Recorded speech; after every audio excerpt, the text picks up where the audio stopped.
Welcome, everyone. Good evening.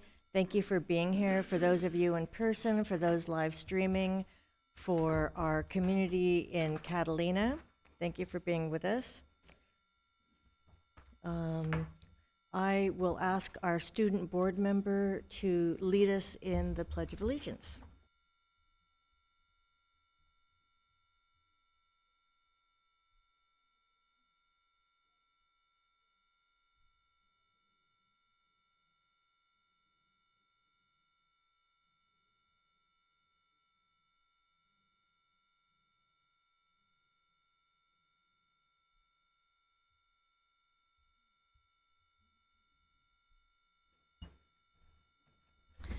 At this time, I'll ask our board secretary to take a roll call and establish a quorum. Member Lopez. Present. Member Otto. Here. President Craighead. Here. Member Benitez. Here. Member Miller. Vice Here. President Miller. Oh, yeah. Vice President. Here. And Student Board Member Nuala. Here. We have a quorum. Thank you. The board has been meeting in closed session today regarding matters listed on today's agenda. The board took action on the following items. On item 3.1, on a motion made by Member Benitez and seconded by Member Lopez, the board voted 4-0 with Member Miller absent to approve the expulsion of student ID number 201197756 and to suspend the enforcement of the expulsion order pursuant to the Education Code Section 48917 and provide an opportunity for the student to attend another school within the district. The student will be eligible to apply for readmission after January 25th, 2027. On item 3.2, on a motion made by Member Benitez and seconded by Member Otto, the board voted 4-0 with Member Miller absent to non-reelect employee number E00736-150 to a certificated position for the 2026-2027 school year. And now we are at the adoption of the agenda as posted. Move to approve. Second. Any discussion? All in favor? Aye. Any opposed? Any abstentions? And our student board member? Aye. So that passes 5-0 with a preferential vote from our student board member. And next, we have a couple of student representatives. So I will start with Heidi Ruiz from Browning High School. So welcome, Heidi. The floor is yours.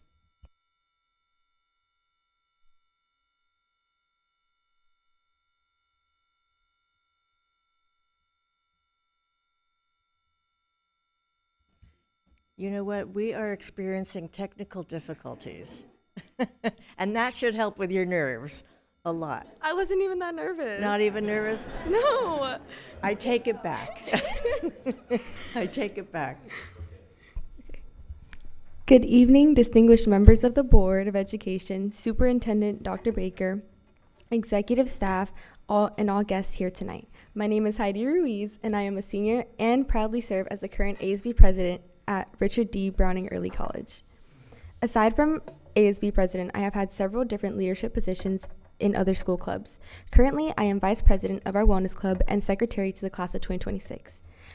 At the present, I am also an employee of Wrigley Coffee. Browning has recently collaborated with Wrigley Coffee to give our bisons an opportunity to work in an after-school internship. It was a 2-week intensive internship where students received soft skills and barista training to gain workforce experience. The workshop included communication, customer service skills, teamwork, and collaboration. The interns learned hands-on experience and participation in a mock service experience to practice the skills they had learned. During the program, they also received one-on-one mentorship where they worked on and discussed their personal goals.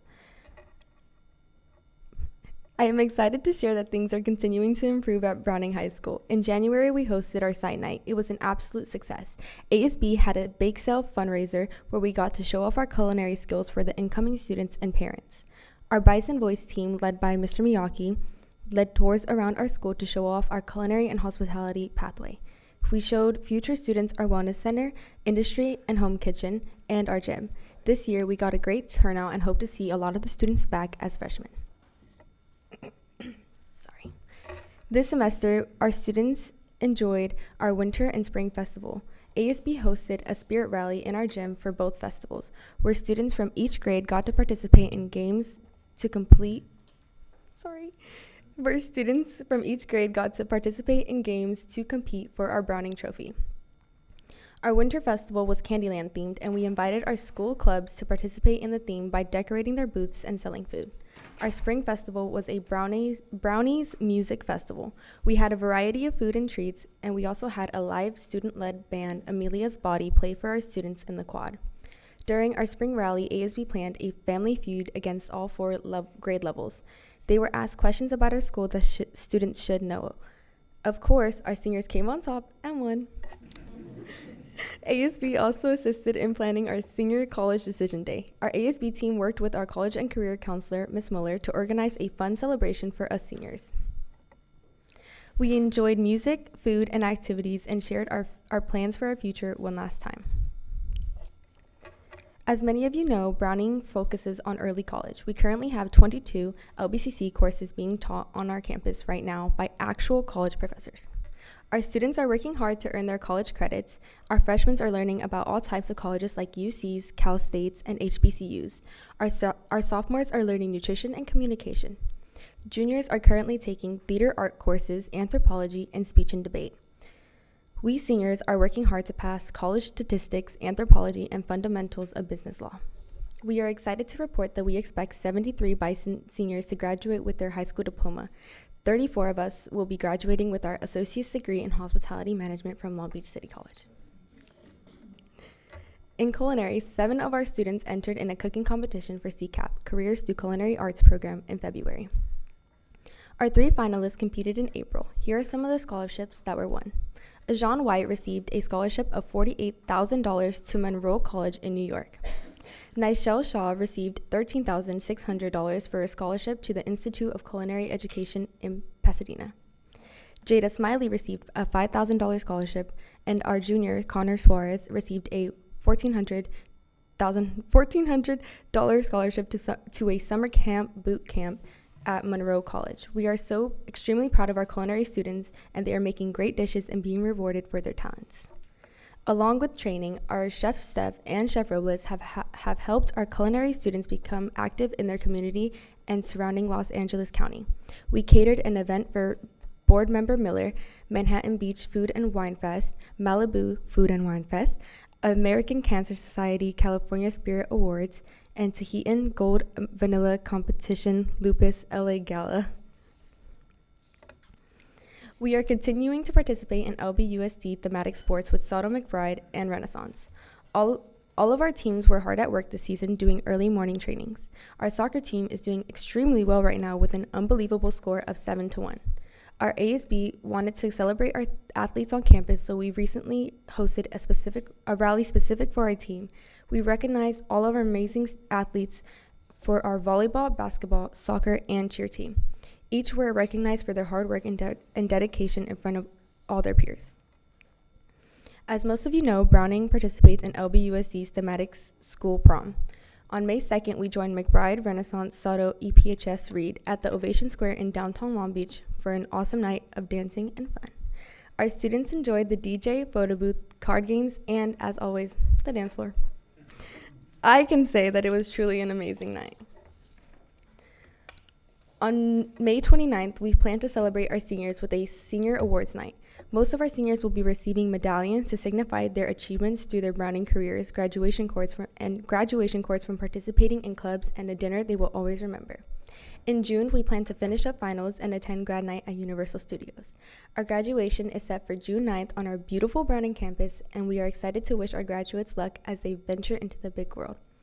As this year comes to a close, we would like to thank the board and Superintendent Baker for all your hard work over the years. Yes, all your hard work over the years and support during your time in office. Thank you, and go Bisons!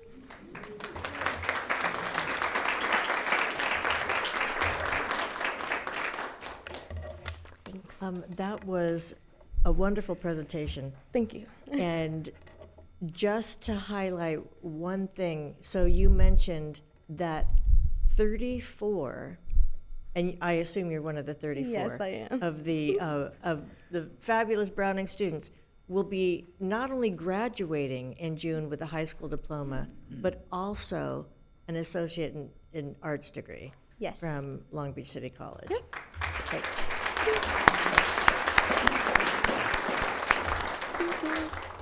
And so the question is, after that accomplishment, what are your plans for next year? I'm going to San Diego State University.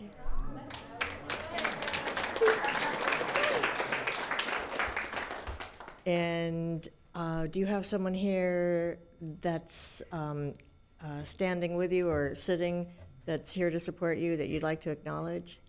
My friend Vicky came. Well, I brought her, but she came and she's here, so that matters. And then It also, does Dr. Amanda is also here to support me. She's off to the side. Okay. Well, thank you very much. We are going to hear from the other student representative, and then we'll have you both come up so we can take pictures. Perfect. Yes. So Thank you, thank guys. you. Thank you so much. And then we will also hear from Miu Takahashi of CAMS. So welcome. Thank you. Good afternoon, Board of Education, staff, students, and parents. My name is Miu Takahashi, and as a senior at the California Academy of Mathematics and Science, I'm nearing the end of my high school career, one shaped by a dual pathway in computer science and engineering, and the honor of serving as this year's ASB president. I want to begin by thanking the Board of Education and my ASB advisor for this opportunity to share the work our school community has done together. CAMS continues to deliver a rigorous STEM-focused education built on collaboration and technical excellence. Currently ranked the 5th best high school in California and the #1 school in the Long Beach Unified School District, our students push themselves daily through AP courses, dual enrollment, and the Project Lead the Way curriculum. Over the past 2 weeks, students demonstrated that dedication through AP exams, and we're proud of the preparations they've put in. Beyond the classroom, however, every grade level partakes in our interdisciplinary project, also known as IDP. This project is a large-scale collaborative STEM challenge that helps us prepare for our work-life experiences. Our community will get to see all of that hard work on full display at our open house coming up on May 28th, and we can't wait. While CAMS is best known for academic excellence, our students thrive in athletics too. This year, our girls' volleyball, soccer, basketball, and tennis teams all qualified for CIF, and did our boys' soccer, basketball, and volleyball teams as well. 2 of our team captains are heading to college as student athletes, one committed to Occidental College to study biology and continue her volleyball career, and another to Caltech to study engineering and continue swimming. ASB has also continued to create efforts to strengthen the school community as well. ASB organized our multicultural night fair market in late March, drawing over 900 attendees and generating $5,000 in profit shared among our cultural clubs. The night featured performances from our Japanese classes, Korean culture club, and soloists and duos representing our Hispanic, Filipino, and other communities to celebrate and accept who we are. We also recently hosted our Welcome Day for the incoming class of 2030. Over 160 future freshmen attended alongside their families, guided by our Link Crew upperclassmen through breakout sessions, parent information meetings, and a preview of the CAMS experience. I know that these students are very excited for their enrichment-filled high school years at CAMS. And thanks to our College and Career Center and counselors, we were able to send students home with school supplies, generously sponsored by Amazon. In addition, we've celebrated Teacher Appreciation Week, and ASB showered our teachers with the gratitude they deserved every single day. And just recently, our ASB team won first place at the ASB Bowl, hosted by the Torrance Youth Council, where students were able to connect to other ASB members from different high schools and partake in fun teamwork building activities. Academically, many of our student clubs have been rewarded with various achievements. Our Stellar Explorer team, an orbit simulation competition club, brought home first place at the national championships, nearly out of 400 teams nationwide. And our first robotics competition team, part of Nerd Herd 687, which counts nearly a third of our student body among its members, just returned from the FRC World Championships in Houston, Texas. And by living by the motto, we build people, not just robots, they carry that philosophy in not just their competitions, but through community outreach. FTC Team 49 has created hands-on CAD workshops at the LA Maker Fair, and our first robotics team has launched their first international outreach with students all the way in rural India, meeting with them to complete a 3-month robotics curriculum. CAMS also recognizes and supports the unique dreams of every student, including those pursuing interest outside of STEM. Many of our graduates leave with passions for business or entrepreneurship, and CAMS has expanded business-related opportunities, including internships and the creation of clubs like DECA and FBLA. Our graduating class of 2026 has demonstrated exceptional achievement. More than 7 students have committed to Ivy League institutions, including Harvard, Cornell, Brown, Princeton, and Yale, with 6 students committed to Stanford and many others to distinguished universities, such as Caltech, Vanderbilt, UC Berkeley, Carnegie Mellon, Harvey Mudd, Rice, UCLA, and USC. As both a member of this graduating class and ASB president, I'm sincerely grateful for the opportunities CAMS has provided over these past 4 years. I am confident that these students will go on to make meaningful contributions in their respective fields, and I firmly believe that the Long Beach Unified School District has played an instrumental role in preparing each of us to become the best versions of ourselves. Thank you to the Board of Education for your continued dedication to our school and your commitment to student success. It has been an honor to serve this community. Thank you.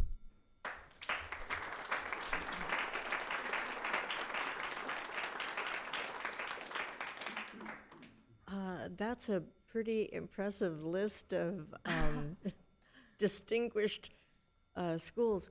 And which one of those distinguished schools will you be attending? I will be attending USC to study Industrial and Systems Engineering. Right on. Well, congratulations on that. And would you like to acknowledge somebody here? Unfortunately, my parents couldn't make it today, but my mom is on live stream, so I just wanted to say thank you so much for all that you do. Oh. Well, that's very sweet, and I'm glad she's watching. So, I had a question. oh, you have a question? So you're going to SC, which is a great decision. I'm so proud of you. Did you say what you're going to be studying? Industrial and Systems Engineering. Oh, there we go. I might know a scholarship you might be available to. Let's talk. Thank you so much. Wow.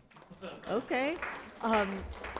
So we will take a little pause. We'll invite our student representatives up, and we'll do pictures.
Well, thank you for being patient with us. And next, we have item number 10 on the agenda, recognitions, acknowledgements, and reports. And we will start with our vision in action, and I'll have us direct our attention to the screen. National Board Certification is a process designed for teachers to demonstrate, through standards-based evidence, the positive impact they have on student learning. It is a public assurance that teachers have met the profession's highest standards for accomplished practice. It is grounded in their 5 core propositions that describe what teachers should know and be able to do. Teachers have a commitment to student learning. They know the subjects they teach and how to teach those subjects to students. They are responsible for managing and monitoring student learning. They think systematically about their practice and learn from experience, and teachers are members of learning communities. The certification process is designed to collect standards-based evidence of accomplished practice and is divided into 4 components: content knowledge, differentiation in instruction, teaching practice and learning environment, and being an effective and reflective practitioner. In Long Beach Unified, we offer support to teachers in different stages of their National Board Certification journey. We currently have 28 teachers in the pre-candidate program, 59 in our candidate program, and 172 teachers who have received their National Board Certification. National Board candidates that complete the process and achieve their National Board Certification receive an additional compensation at a rate of 5% of the base salary. The district also provides support meetings for teachers who need to maintain their certification. National Board Certified teachers also have the option to serve as National Board Designated Master Teachers with the district. In this role, National Board Designated Master Teachers are expected to provide 60 hours of service outside the regularly scheduled workday or year. Those that choose this option receive an additional compensation at a rate of 5% of the base salary. Now we would like to take this opportunity to recognize our teachers who have achieved their National Board Certification during the 2024-25 academic year. Achieving National Board Certification is a great accomplishment and demonstrates their hard work and commitment to continuing their growth as educators.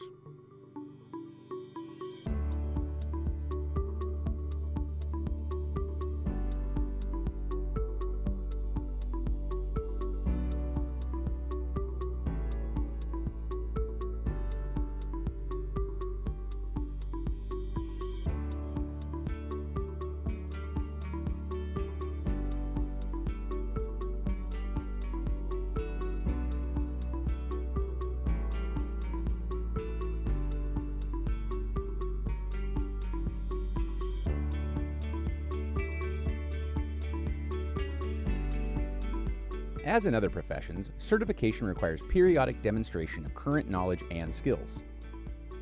It signifies that teachers are up to date on the knowledge and best practices in their certification area. Let's take a moment to acknowledge our National Board Certified teachers who have maintained their board certification this year, which extends their National Board Certification for an additional 5 years.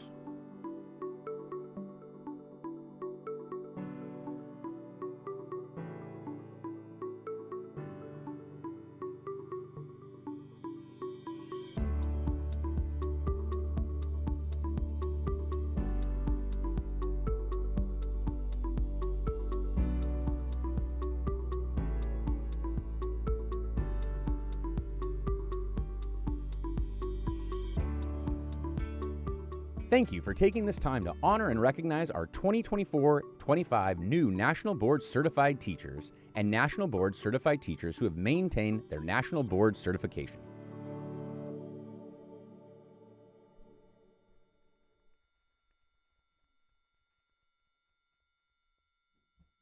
Wow, it's so wonderful to acknowledge them. Do we have any of those recently ooh, I see a hand up in the back. A real tentative hand, look at that.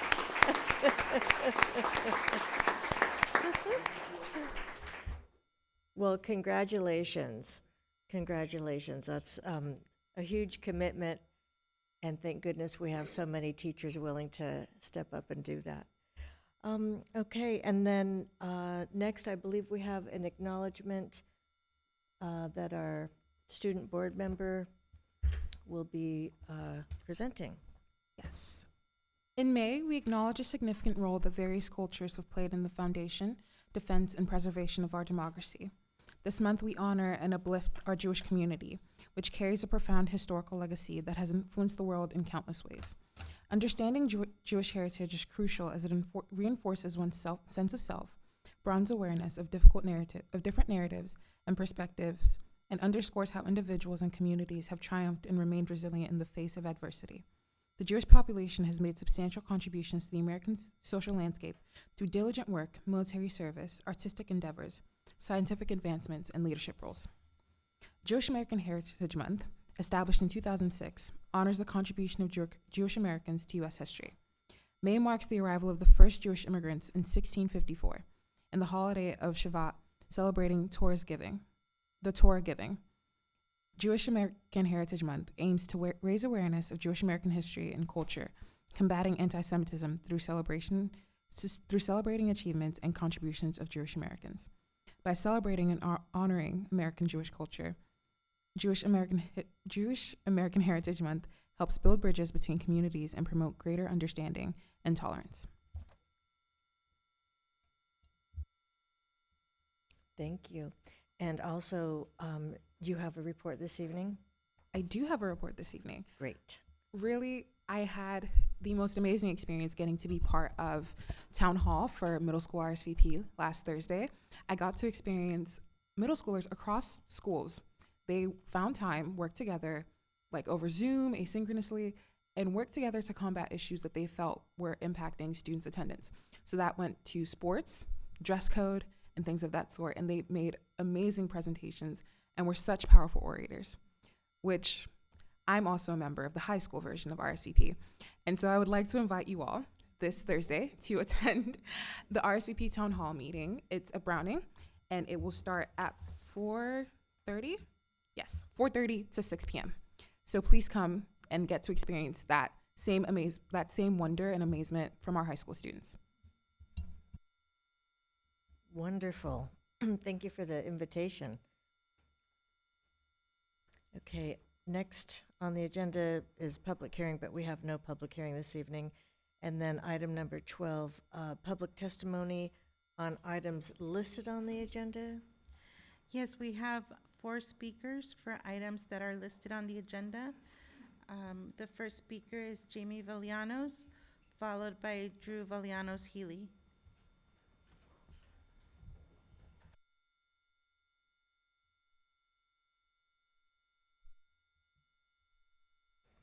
Sorry, I thought I was on the next part, so. All right. Good evening, board members.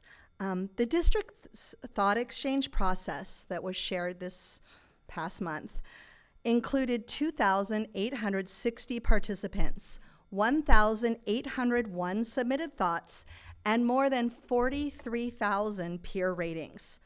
The district later released an AI-generated summary of that community feedback.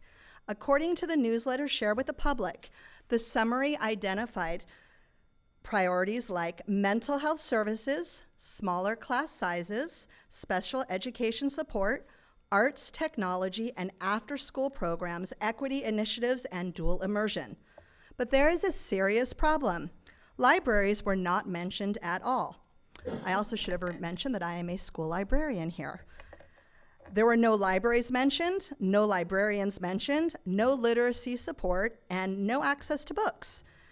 After reviewing the actual thought exchange comments myself, I believe that omission turned the summary into misinformation and possibly even disinformation because it failed to accurately represent what the community repeatedly said.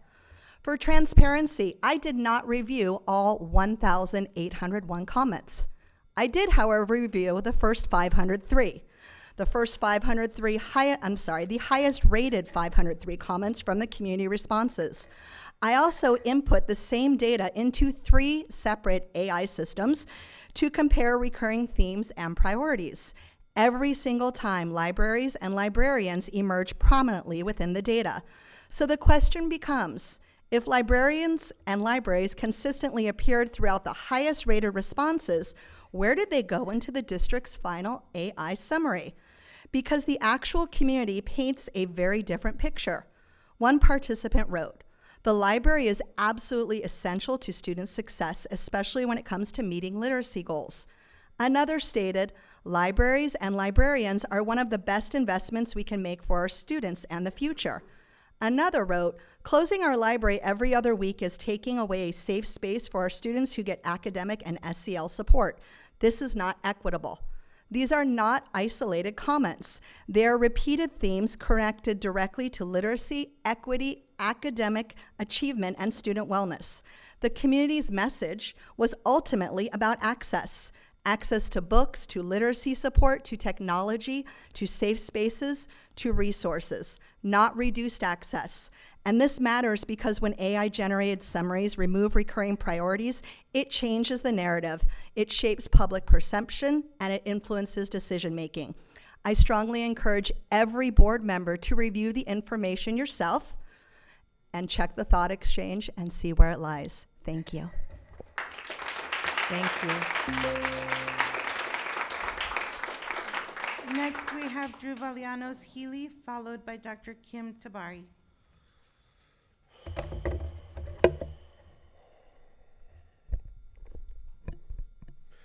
Good evening, board members.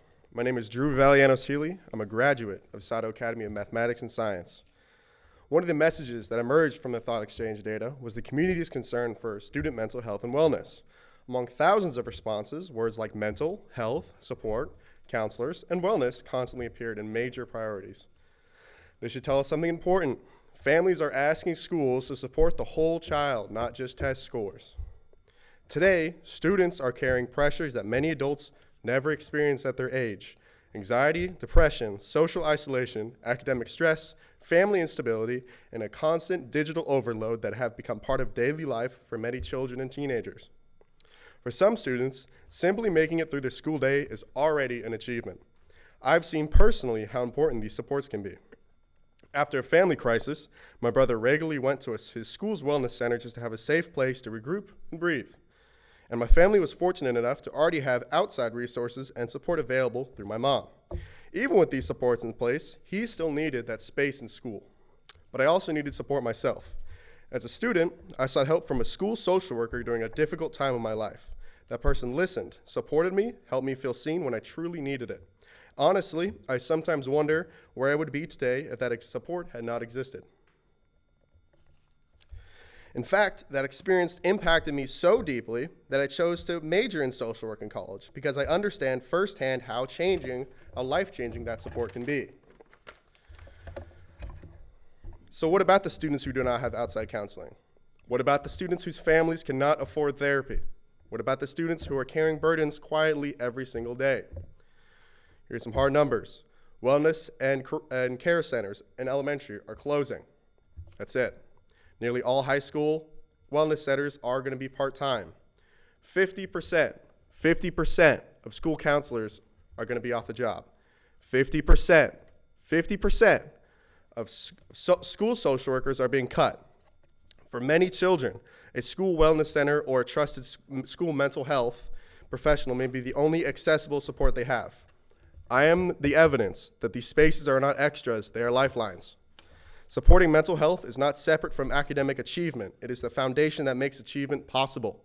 The community made it clear through the thought exchange that they want schools that are compassionate, supportive, and responsive to student needs. I hope we continue investing in schools that remind students that they matter long before they reach a crisis point. Thank you. Thank you.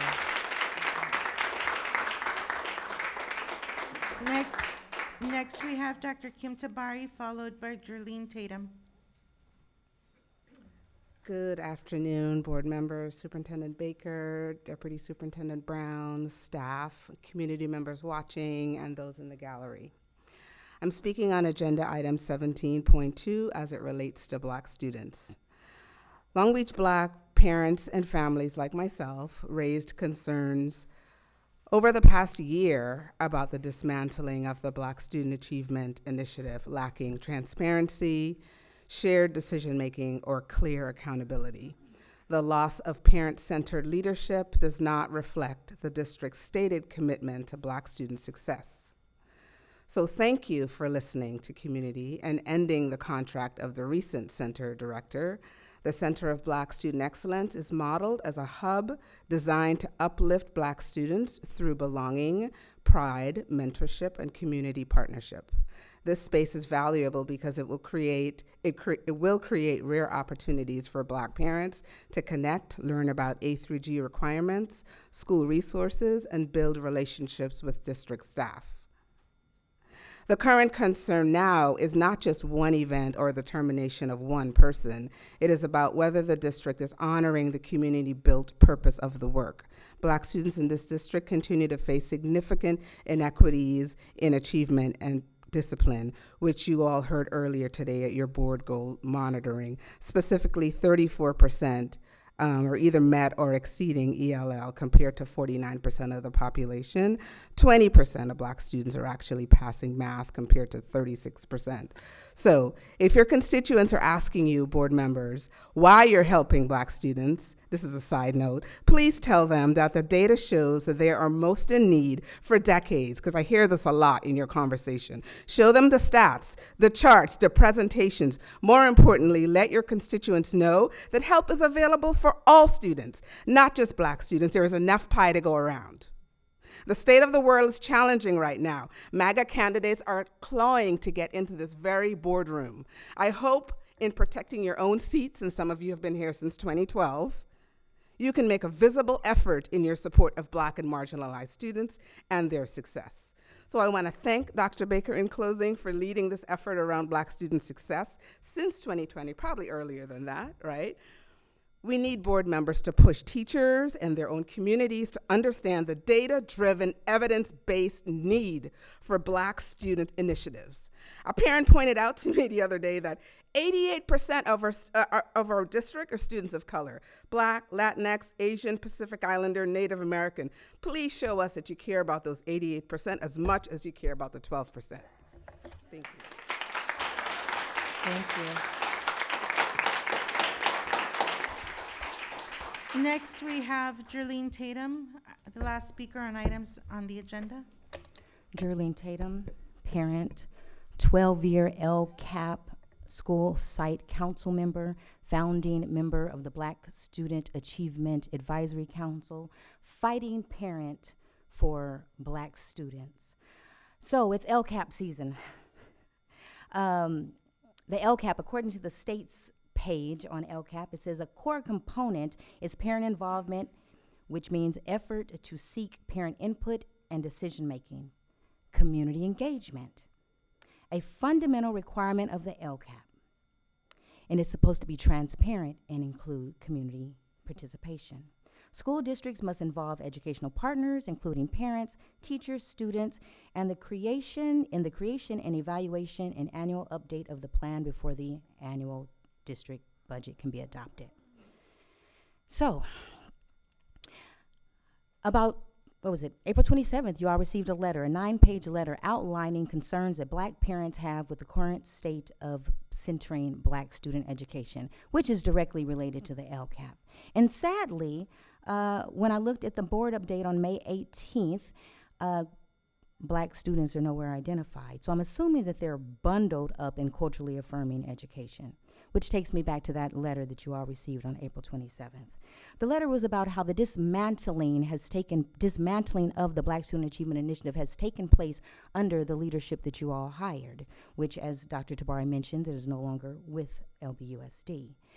Wanted to remind you all that from February 2025 until April of 2026, we were here petitioning complaint about what was going on, and we were ignored. So does that mean that you were not engaging community or listening to community or even fulfilling your own commitments? The reason there is a Black Student Achievement Initiative program is because after years, in 2028, a settlement agreement was met because you were violating how you were spending funding. And in 2021, the board made a decision to center Black students. And the 3 supports that came out of the LCAP was mental health, social, emotional services, and there's someone mentioned wellness centers. That also came out of that same settlement agreement. I'm here just to remind you that when you get ready to move forward with the LCAP, please reread that 9-page letter. And on page 8, there are some things that we were asking of you, and I'll just read 2 if I have time. Active engagement and accountability from full BSAI leadership team. That's if you don't get rid of it. We're still waiting for a formal written commitment about the letter. And we would love to see a Black Student Achievement Initiative plan that is 2006. You all voted on this in 2021, and there was no plan. Thank you.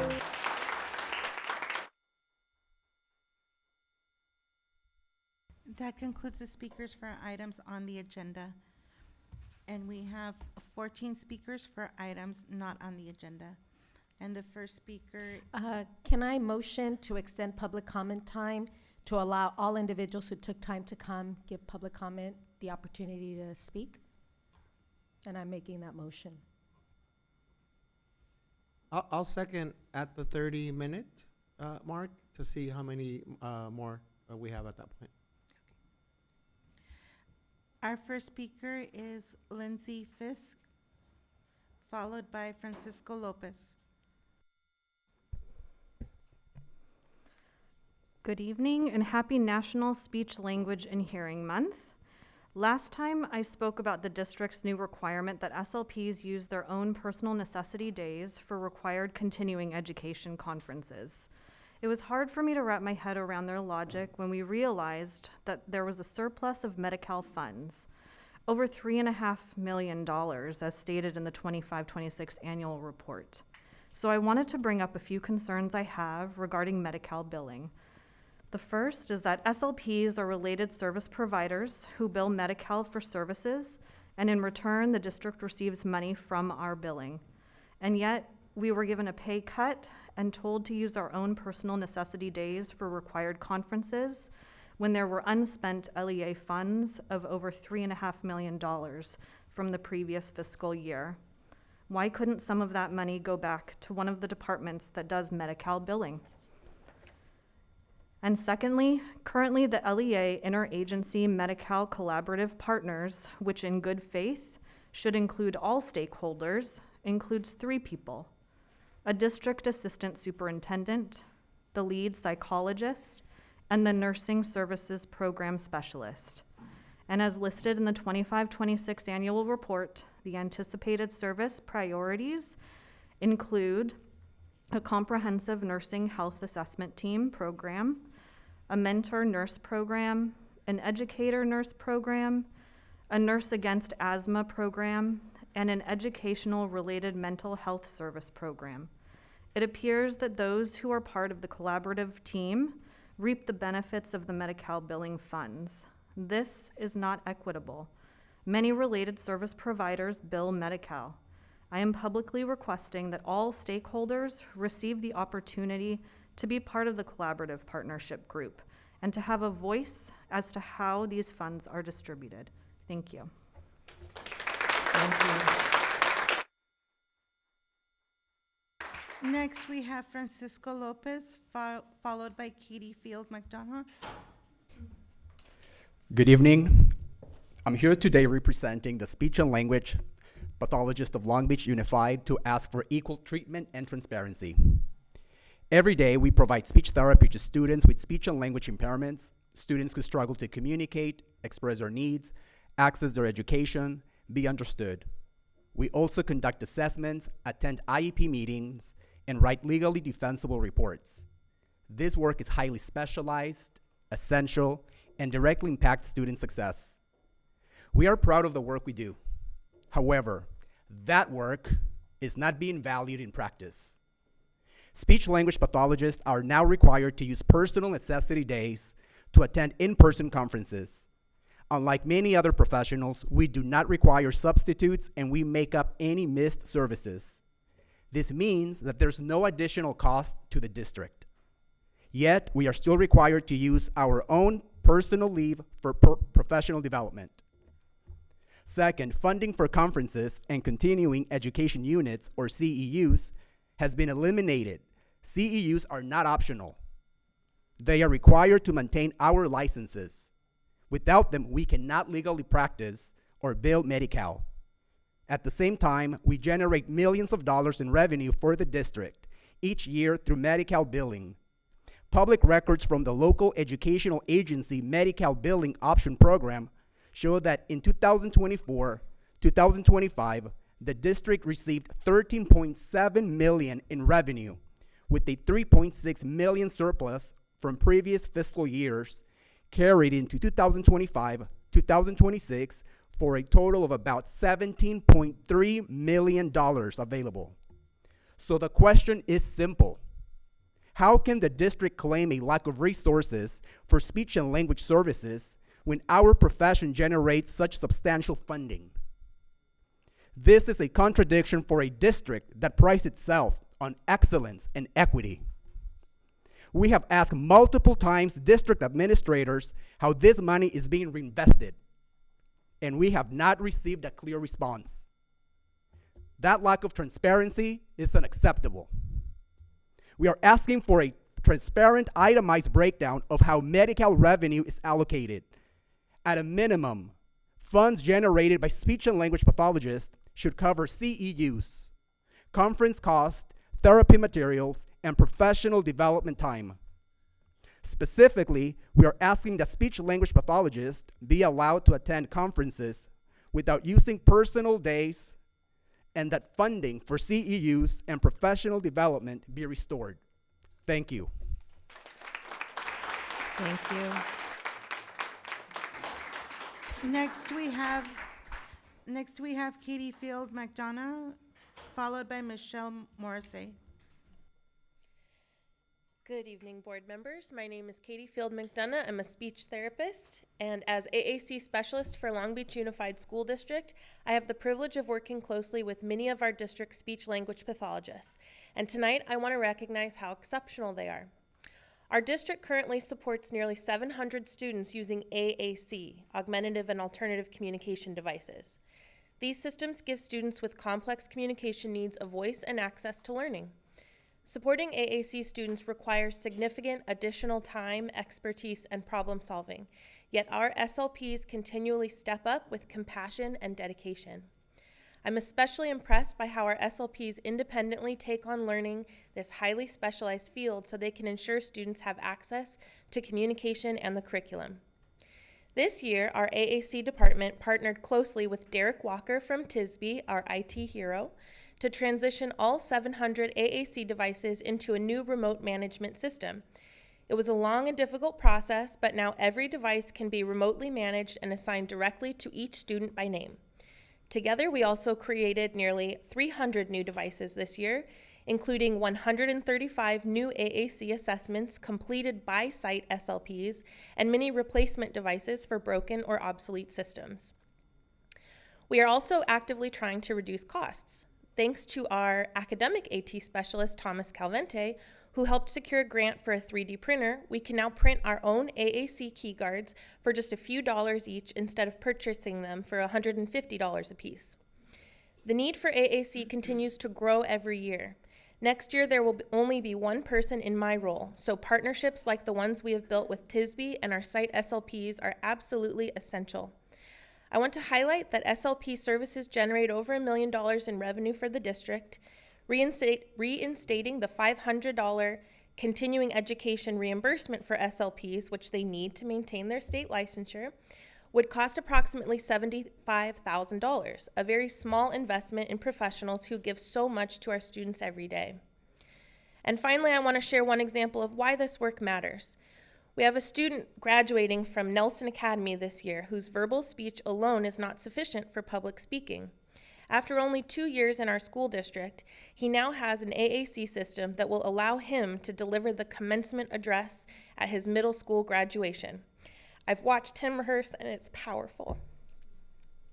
Please continue to support and value our SLPs and assistive technology department. When these professionals feel respected and supported, student outcomes improve, and our most vulnerable students are better able to communicate, learn, and thrive. Thank you. Thank you. Next, we have Michelle Morrissey, followed by Barbara Cunningham. Thank you. Good evening.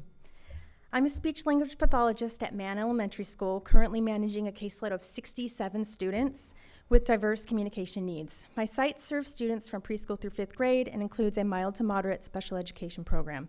While our school is supported by a strong team, including our principal and counselor, a caseload of this size at the elementary level is not sustainable and significantly impacts the services we are able to provide. I'm here today representing the speech language pathologists of Long Beach Unified.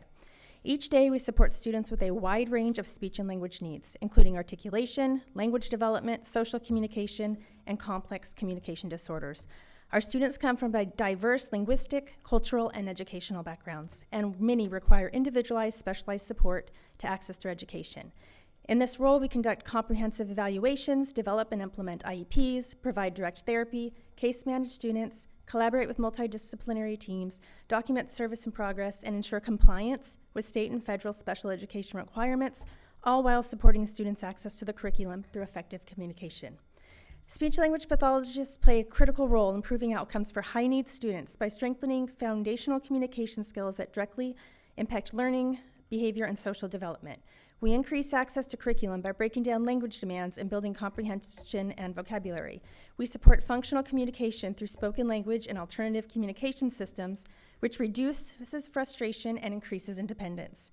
We also address communication breakdowns that often lead to behavioral challenges, while explicitly teaching social communication skills needed for peer interaction and inclusion. In collaboration with educators and teams, we support IEP implementation across settings, ultimately improving student engagement, independence, and long-term academic and life outcomes. Today, I would like to highlight two pressing concerns. First, speech-language pathologists are now required to use personal necessity days to attend in-person conferences. Unlike many other staff members, we are not provided substitutes on missed days due to illness or personal necessity. As a result, there was no additional fiscal impact to the district when we participate in professional learning. Despite this, we are expected to use limited personal leave to meet professional expectations. Second, funding for conferences and continuing education units has been eliminated. This is particularly concerning because CEUs are not optional. They are required to maintain our professional licenses, and without them, we cannot legally practice or bill Medi-Cal. Speech-language pathologists are also significant contributors to district revenue. We are not asking for additional benefits. We're asking for a reasonable reinvestment of the funds we help generate. Specifically, we are requesting that SLPs not be required to use personal necessity days to attend conferences, and that funding for CEUs and professional development be restored. This is not a matter of fairness, it's a matter of sustainability. We respectfully ask the district to recognize that contribution of the SLPs, not only in words, but in action, by reinvesting in the professionals. Thank you. Thank you. Next, we have Barbara Cunningham, followed by Christine De Leon. Good evening. Thank you so much for everybody's, excuse me, I'm nervous, everybody's time and attention. My name is Barbara Cunningham. I'm a speech and language pathologist at Milligan High School. I'm also a product of Long Beach Unified School District, and I'm also a parent, so go Hawks. First, I'd like to wish everyone a happy Better Hearing and Speech Month, and fittingly, today is also National Speech Language Pathologist Day. Yay! Okay. My colleagues and I take tremendous pride in helping some of our most marginalized students find their voices, so that when they leave Long Beach Unified, they can advocate for themselves, communicate their ideas, their needs, their thoughts, their emotions, and build meaningful connections throughout their lives. If you can't communicate, you can't build a relationship. I understand that public education and Long Beach Unified are facing significant financial challenges and uncertainty. Our department has stepped up. We have worked to support the district through Medi-Cal and Paradigm billing to help bridge the gap between the true cost of special education services and the lack of appropriate funding provided by the state and federal agencies. We are willing partners in that work. But for us to do that effectively, our department must also be supported. SLPs are currently expected to provide their own therapy materials using personal funds. Teachers are given curriculum. We create our own based on the individual needs of each student. We are required to maintain state licensure and continuing education in order to provide services and participate in billing. Yet reimbursement funding for required CEUs was removed without notice. Many of us completed trainings over the summer expecting reimbursement only to discover that that had disappeared. Our department of roughly 140 SLPs and SLPAs also saw leadership reduced. While some concerns have thankfully been heard, additional responsibilities are increasingly falling onto practicing clinicians with already full caseloads. Leadership work is being absorbed through unpaid roles without the compensation or structured support commonly provided to comparable positions like department heads. We are also asking for transparency and meaningful collaboration regarding Medi-Cal reimbursement funding. There has been confusion and inconsistency about who makes those decisions and how departments can participate. That lack of transparency and accountability and cohesive collaboration is concerning. Every employee in Long Beach Unified ultimately works for the same purpose, and that's serving students. My fear is that this is getting lost in our district. When trust erodes, when departments operate in silos, and when the people closest to student needs are excluded from the decision-making process, the quality of education suffers. This district has extraordinary people doing really important work every day, and we can do better by strengthening collaboration, supporting the professionals that are delivering the services, and building systems that are rooted in transparency, trust, and shared purpose. Thank you so much. Thank you. Next, we have Cristina De Leon, followed by Stephanie Kinsella.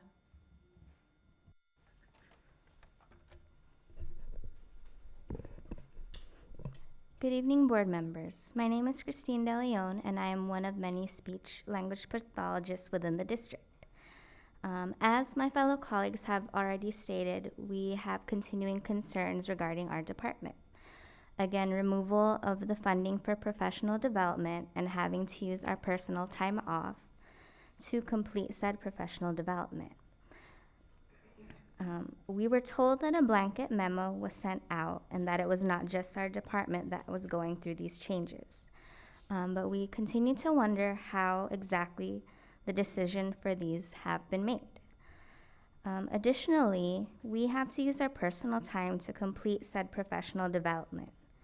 Teachers, however, have scheduled time within their embedded contract hours to attend professional development and are able to have subs cover their classes. As my colleagues have stated, we do not have subs, meaning when we need to attend these, it does not cost the district in the same way. Further, we work towards making sure our students' voices are heard in many modalities with gestures, words, and AC devices and verbal speech. We are here to make sure that our voices are heard as well. We may just be one group, but we are a strong group of dedicated professionals who are respectfully asking that our questions be answered. We request that the funding for professional development be reinstated moving forward and that we not be required to use personal time off to complete professional development. Thank you for your time. Thank you. Next, we have Stephanie Kinsella, followed by Lisa Florendo. Good afternoon. My name is Stephanie Kinsella, and I'm here today representing the speech language pathologists of Long Beach Unified to address two pressing concerns. First, SLPs are now required to use personal necessity days to attend in-person conferences. Second, funding for conferences and CEUs have been eliminated. This is especially concerning because CEUs are not optional. They are required to maintain our licenses. Without them, we cannot legally practice or bill Medi-Cal. SLPs are major contributors to district revenue. Through extensive and time-consuming Medi-Cal billing, we generate approximately $1 million. At the same time, public reports for the LEA Medi-Cal billing option program show that in 2024 to 2025, the district had approximately $13.7 million in revenue, with a $3.6 million surplus carried into 25-26, for a total of $17.3 million available. The cost to fund conference access for all SLPs and SLPAs is approximately $75,000. Despite available funds, this support was cut while other programs such as nursing health assessment team continue to be funded through this budget. This creates a clear disconnect. SLPs are helping generate significant revenue, yet we are being asked to pay out of pocket for materials, use personal leave to meet licensure requirements, and absorb the cost of maintaining our own professional standards. We are not asking for something extra. We are asking for a small reinvestment of the funds we help generate. Specifically, we are asking that SLPs not be required to use personal necessity days to attend conferences, and that funding for CEUs and professional development be restored. This is not just about fairness, it's about sustainability. When SLPs are supported, students benefit, services improve, and outcomes improve. Thank you. Thank you. Next, we have Lisa Florendo, followed by Naomi Valenzuela. Good evening. I'm here representing the speech language pathologists of Long Beach School District. Our team consists of more than 100 SLPs serving the district. SLPs ensure students can communicate so they can learn, participate, and succeed. This is essential work and it requires ongoing training and licensure. Right now, district decisions are making that harder to sustain. SLPs are expected to use personal necessity leave to attend required conferences. With a 30-hour CEU requirement for licensure, that is a significant amount of personal necessity leave that we are having to use.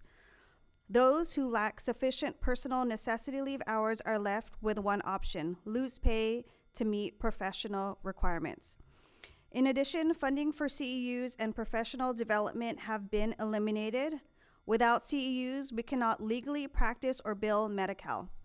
The cost to attend a specialized in-person workshop can range from $400 to $700 for just 6 hours of CEUs. This could mean an SLP may pay about $3,500 for 30 hours. Considering that SLPs generate approximately $1 million annually in Medi-Cal revenue, we don't understand why our CEUs are no longer funded. In addition, district data shows millions more are available through the LEA Medi-Cal billing option programs, including significant carryover funds. SLPs are contributing to district revenue while being asked to pay out of pocket, use personal leave, and independently maintain the requirements that allow us to do our jobs. There's a definite disconnect. Not only is this a disservice to SLPs, it's a disservice to the students who we serve. This is about sustaining services for students and is student focus. We're asking the district to align its actions with the value of work we provide. Thank you. Thank you. Next, we have Naomi Valenzuela, followed by Mo Baker.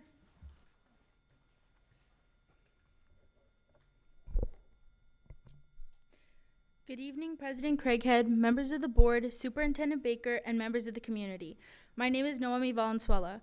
I attended Sato High School and transferred to Cabrillo High School my junior year. I am currently in the CalJ program. On Thursday, April 30th, during lunch, the PA system informed us there was an intruder on campus, we needed to get to the classroom nearest us, and that this was not a drill.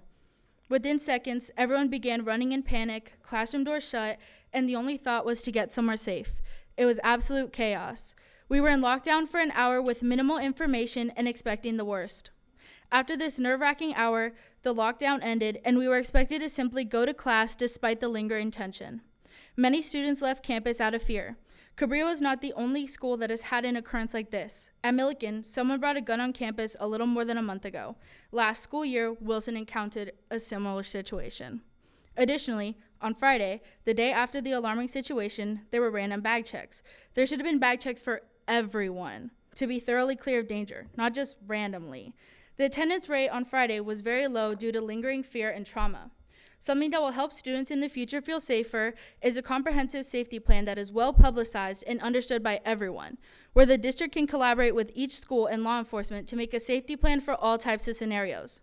Another thing is that the Wellness Center wasn't made an option to support until the day after, which should have been immediately accessible to us after the traumatic event.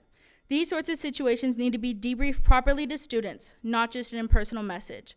This support doesn't just stop with the students. Teachers deserve the support as well, especially those who are in this scenario.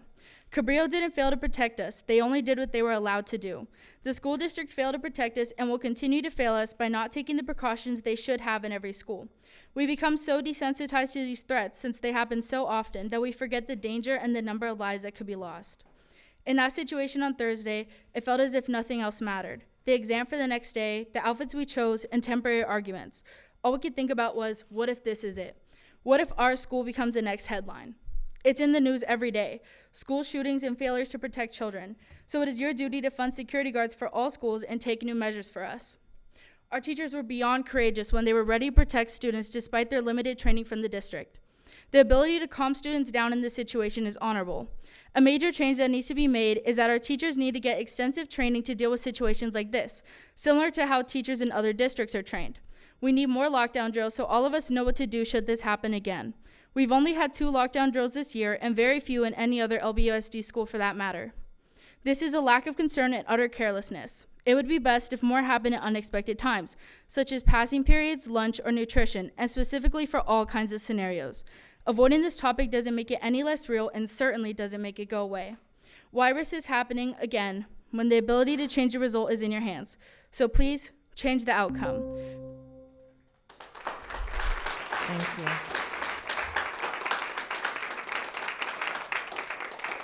Next, we have Mo Baker, followed by Kim Tashkin.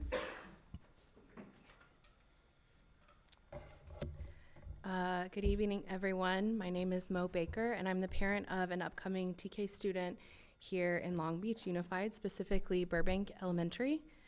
And I'm here tonight representing Schools Beyond Screens Long Beach, which is a growing grassroots organization of parents across our district working to bring intentional technology policy to our district. And I want to introduce you to our group tonight. Our chapter was formed only weeks ago, and we already have many parents from schools across the district joining us, and it's very exciting to see our group grow. Schools Beyond Screens is a national movement, and Long Beach is one of many communities waking up to a simple truth. The way digital devices are currently used in our classroom is not always serving the well-being of our children. In April of this year, our neighbors in the second largest district in the country, Los Angeles Unified, unanimously passed a Using Technology with Intention resolution, and we are here to ask LBUSD to do the same. This resolution would do the following. It would eliminate digital devices for TK through first grade entirely. It would prohibit student-led use of YouTube and video streaming platforms during school. It would establish reasonable maximum daily screen time limits by grade level, and it would ban devices during lunch, recess, and passing periods. To be clear, we are not an anti-technology group, and we welcome a thoughtful approach to the use of ed tech in our schools. We desire screens to be a purposeful tool and not the default environment our kids spend their days in. We also want to raise a fiscal transparency concern that we believe this board has an obligation to address. LBUSD is currently facing a large deficit and has made the painful decision to cut hundreds of teacher positions. At the same time, our district is spending significant public dollars on ed tech software contracts, and parents have no clear picture of what those contracts cost, who the vendors are, or whether there is any independent evidence that these tools are actually helping our kids. We are asking the board to do what LAUSD just did, publish an itemized report of all active classroom tech contracts, what we are paying, and what results we are getting. We should not be laying off teachers while writing blank checks to private ed tech companies. We also want to flag that as LBUSD searches for its next superintendent, we ask that the board make this a priority in that selection. A leader who embraces evidence-based intentional technology policy will set the tone for our classrooms for years to come.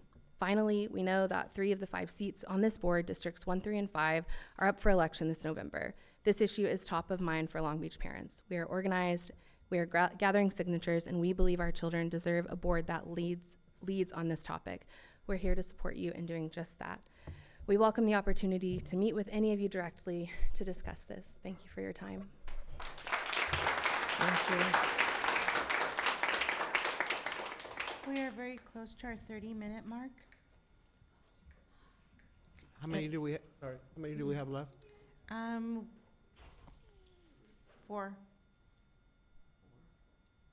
My motion stands. I motion to allow everyone who is here to give public comment that opportunity to speak. Yeah, I had already seconded. I just wanted to check to see how many we had. Okay, is there any discussion? All in favor? Aye. Aye.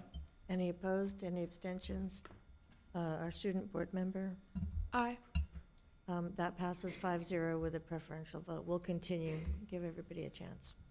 Our next speaker is Kim Tashkin, followed by J.D. Post. Good evening, board members. My name is Kim, and my daughter is in 6th grade at a local middle school. We are very happy with her wonderful teachers and her amazing principal. My hope for the future superintendent would be someone who is aware of the harmful effects of Chromebooks in the classroom. I have heard from so many other parents and even teachers and administrators about the distractions of Chromebooks in the schools. We have come a long way with limiting smartphones in the schools to prevent their harmful effects on our kids' and students' mental health and cognition. Now that we have clear data on how Chromebooks in schools can reduce critical thinking, lower test scores, and decrease attention spans, we need a superintendent who can implement the data and help our kids reach their social and academic potential and limit these addictive devices. There's so many current lawsuits and wins against tech companies, including YouTube, on the harmful effects of these social media platforms on our kids. But YouTube is still allowed on our kids' school-provided Chromebooks. I am told by my daughter and her middle school friends that they have access to YouTube videos and advertisements and can play video games on these devices during school time. We need a superintendent to help place guardrails on these tech platforms and look at the data on educational technology, which is clearly showing a reduction in test scores rather than what they were promised to deliver. In addition, we need a superintendent in our district who can be very transparent with how much the district is spending money on these ed tech companies, such as iReady and Khan Academy, and providing the data to back up why we spend so much of our budget on these tech platforms rather than on libraries, counselors, teachers, administrators, and school staff. There are schools around the country and around the world, including Sweden and Spain, that are bringing back books and limiting screens in schools. Let's be one of them and show how Long Beach can lead and pave the way in creating the best education for our kids. Thank you. Thank you. Next, we have J.D. Post, followed by Khalid Hudson.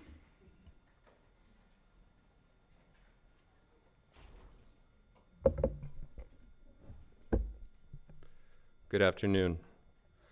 I'm here today to advocate for reform on how technology is used in Long Beach schools. I want to commend the board and community here for the bold action you took last year in regulating phone use in Long Beach schools. I'm here to advocate for that same bold, community-based approach to address the wide use of technology in classrooms. I have little doubt that early adoption of technology in schools was well-intentioned. However, over the last 20 years, we've seen the unforeseen consequences and externalities that screens and technology causes society, individuals, and most importantly, our children. As we begin to engage more deeply, I want to share a thought on incentives. What incentives are driving technology use in schools? For us here, it's the need to work with less funding, where we'd otherwise hire more teachers, the collective desire to provide equal access and opportunity, no matter socioeconomic situation, wanting to prepare our children to succeed in a rapidly changing world, all noble. However, the incentives for those creating these technologies, profit. Tech CEOs don't lead earnings calls with the latest K-12 reading and math scores. It's not an incentive for them. Their incentive is to create an early pipeline of lifetime customers. In fact, the very people who create so many of these technologies ban them in their homes and in their schools. My two daughters, ages 4 and 2, will soon be part of Long Beach Unified, starting at TK this fall. As I consider the foundation and pillars of childhood education, we most often think of problem solving, peer collaboration, language development, physical exploration and health, curiosity building, reading comprehension, executive function, emotional expression, and regulation. These are human-to-human skills. Analog. Not sufficiently replicated and replaced by technology. I ask that the board here start engaging with the passionate community who share incentives. Thank you. Thank you. Next we have Khalid Hudson, followed by Jules Rodriguez. Good afternoon, board members. My name is Khalid Hudson. I'm the Advocacy Manager for the Council on American Islamic Relations, Greater Los Angeles office. And I'm here not only representing KRLA, but the Long Beach Muslim community. And I'll just mention that Imam Abdul Hafiz of Masjid al-Sharif here in Long Beach is also in the overflow room. Although we appreciate the response to the letter, I wanted to come here to lift up the importance of acting in the moment. What happened here wasn't just an isolated comment, but one rooted in the current political climate targeting Muslims in particular and the other in general. And this has led our community to being targeted in unprecedented ways. Free speech does not protect hate speech. Again, free speech does not protect hate speech. Our hope is that these statements made in front of this board provoke this board to establish policies to provide guidance when confronted with situations of hate speech, xenophobia, and bigotry. I come here with a heavy heart, following the news of a violent attack on our community in San Diego. An attack not just targeting a masjid, but targeting our school, where children were there getting an education. The rise of Islamophobic attacks nationally has also impacted us locally, as 4 local masjids have been targeted in the last couple months, including a bomb threat at an Islamic center 30 minutes from here, which also hosts a school. I ask this board to review policies related to free speech and establish policies preventing future hate speech targeting any community made before this board. It angers me to know that my sweet little sister had to listen to comments before this board attacking Islam and Muslims as she identifies herself. Condemning is important, so I do commend you in that. But prevention is what is needed in this moment. One thing that was missing in your statement is an apology to the Muslim community for what was allowed to happen. Our community is hurting, including those who have children in this district. I thank you for your time, and I thank you for extending the time, but I would appreciate you all taking this seriously. Thank you. Thank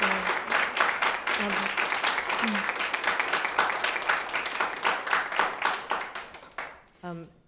Before we move on, I will read a statement. And on April 30th, Long Beach Unified publicly posted the following statement on our social media platforms, condemning anti-Muslim hate and all forms of racism and discrimination.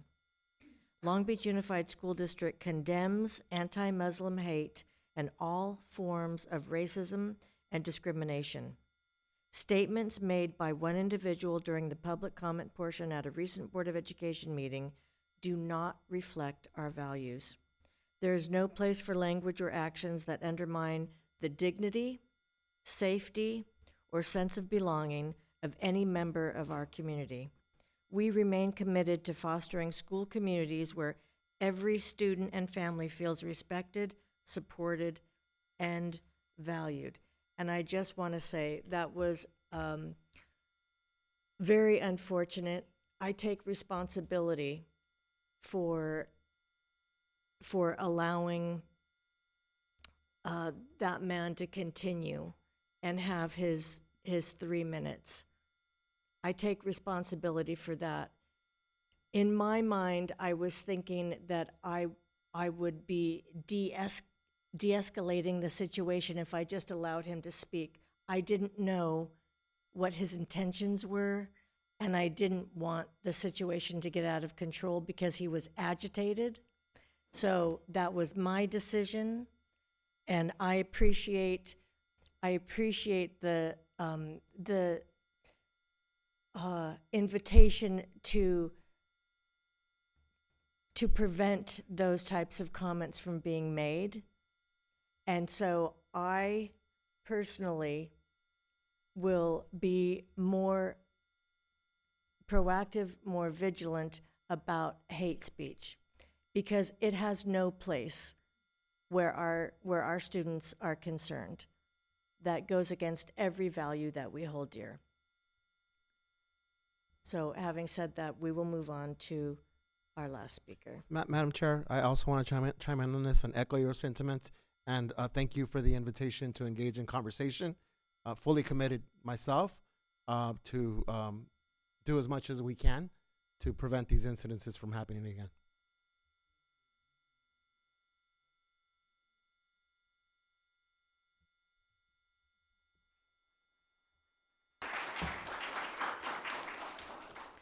Our final speaker tonight is Jules Rodriguez. Hi, thank you so much. I see so many familiar faces, smiling faces, faces that have come into the classroom. I've been honored this year to be Teacher of the Year, and I have not come to you yet. I've seen you at events, and so I wanted to come to you formally and say thank you. I also wanted to take a moment and acknowledge everybody who's spoken, especially our last gentleman.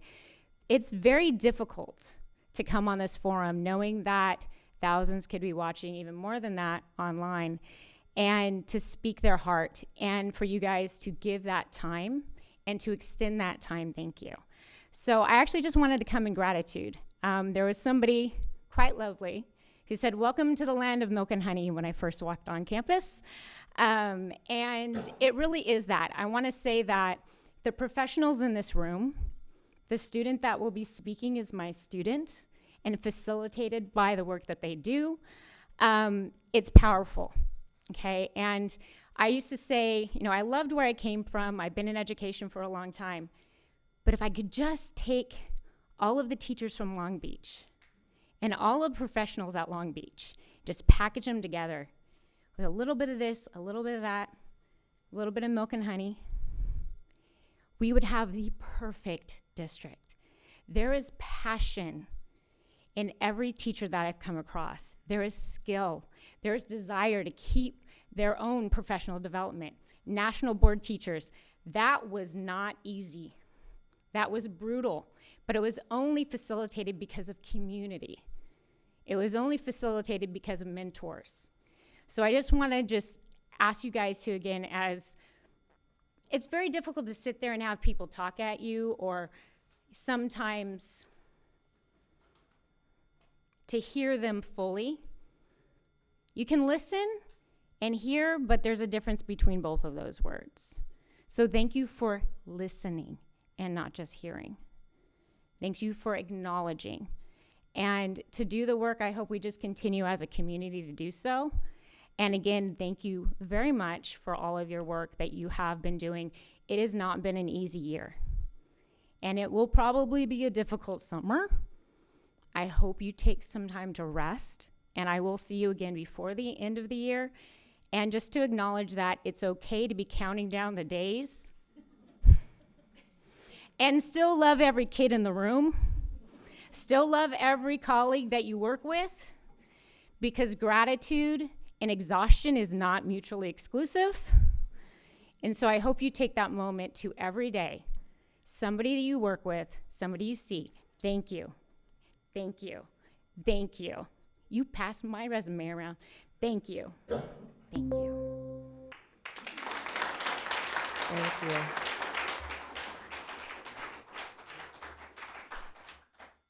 Thank you, everyone. Next on the agenda, we have item number 14, reports on superintendent advisory groups, and we'll start with the business, budget, and policy development. Dr. Benitez. No report from me, Madam Chair. We had quite a busy day today. We sure did. And item 14.2, instruction and student learning supports. No report for me. Thank you. And item 14.3, workforce development. No report today.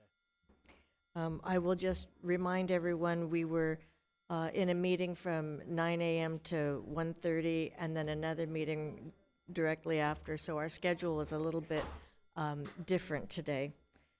And next on the agenda, we have item number 15, our consent calendar. Second. Is there discussion on the consent calendar? I do have a few questions. Item 15.8, number 60, the contract with the City of Long Beach. The district will prepare and deliver meals to the City of Long Beach for the 2026 summer food service program at an income of $5.48 per meal. So my question is, how much in income do we generate, or we anticipate generating this summer from that summer food program? I'll have to check to see how many meals that we anticipate selling or providing to the city of Long Beach. But this is it is revenue, or it's not something that the district makes money on. It's we purely pass on costs to the city of Long Beach. So, but I will check to see how many in the meals. past, how much have we made?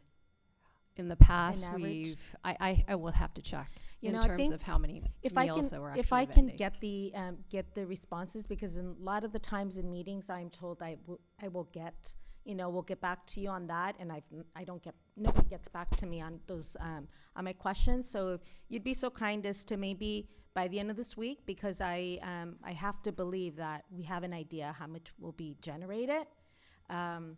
I think that's important, and if I can get that. Okay, it's based on the number of meals that are provided through the summer meals program, but we will get that to you. Also, number 15.8, number 67,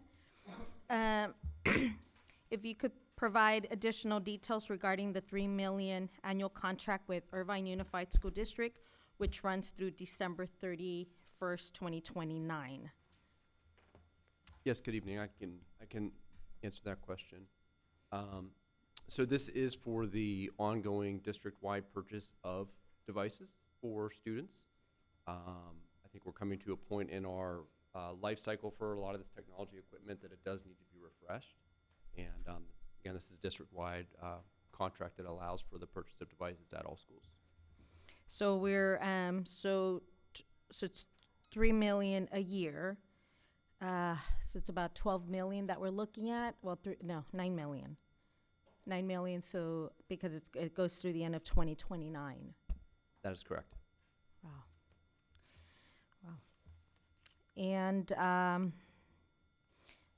15.12, we're designating CIF representatives for next school year. My questions are the two athletic directors the same ones we approved last year?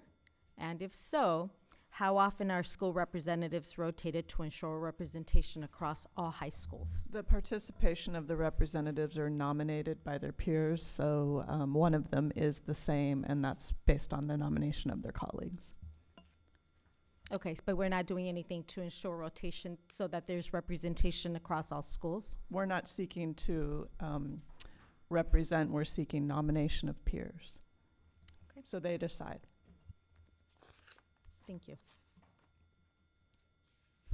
One point of clarification, the question that you asked about the preparation and delivery of meals, we don't earn more than what it costs. So we are hired to provide the meals, and we'll get you the information about what you asked specifically about how many meals we've served in previous summers. And these are meals that the city passes out at parks, centers, community centers That's to correct. kids over the summer. So in essence, we're feeding kids over the summer. That's correct. Yeah, which is great. Just but this is generating income, or it's at least the way it's worded in the agenda. It's generating income, and if it's Yes. if it's a wash, just like to know how much is coming in and how much is being spent. It is a wash in terms of we do not make money off of this program. It is we purely pass on the cost of providing the meals.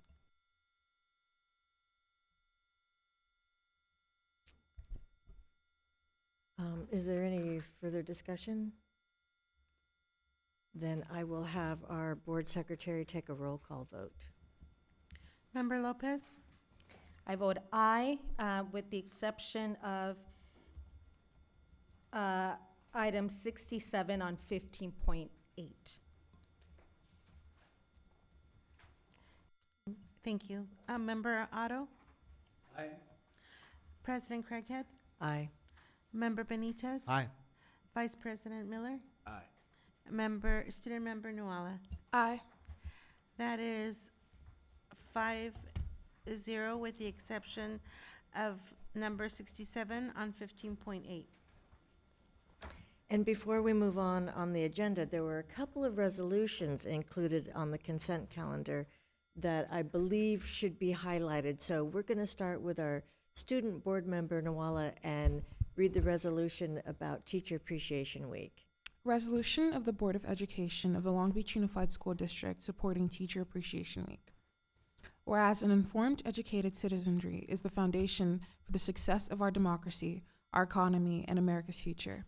And whereas thousands of dedicated teachers in the Long Beach Unified School District inspire, motivate, and mold the minds of our future workforce and leaders. And whereas no other profession touches the lives of so many individuals with such a profound, lasting effect. And whereas the impacts of excellent teaching last a lifetime, grows in value over time, and pays dividends far beyond the classroom in terms of quality of life. And whereas the Long Beach Unified School District continues to be recognized as a leading school system thanks in large part to our dedicated teachers. And whereas our teachers deserve special recognition for preserving their noble pursuit of educational excellence and equity. Now therefore be it resolved that the Board of Education of the Long Beach Unified School District hereby proclaims May 4th to May 8th as a Teacher Appreciation Week, and urges everyone to observe this week by taking time to remember, thank, and honor those who devote their lives to delivering the lasting gift of world-class education. In witness whereof, we hereunto set our hands on this 18th day of May 2026. Thank you, Member Nuala. And also, we will have Vice President Miller read a resolution for our Classified Employees Week. Yes. So, resolution of the Board of Education of the Long Beach Unified School District supporting Classified School Employee Week. Whereas as an informed, educated citizenry is the foundation for the success of our democracy, our economy, and America's future. And whereas classified employees, often operating largely in the background and out of the limelight, provide essential support and contribute immeasurably to quality education programs for our children, youth, and adults, touching the lives of so many individuals with profound, lasting effects. And whereas dedicated classified employees display a deep commitment to our public schools, helping to create an environment conducive to excel in equity for thousands of students. And whereas the Long Beach Unified School District is recognized as a leading school system, and this distinction is due in large part to our classified employees, whose daily efforts and support are deeply valued and appreciated by everyone in our school communities. Now, therefore, be resolved that the Board of Education of the Long Beach Unified School District hereby proclaims May 18th through the 24th as Classified School Employee Week, and urges everyone to express their deep gratitude to all classified employees for their vital services to the students of the Long Beach Unified School District. In witness whereof, we have hereunto set our hands this 18th day of May 2026. Thank you.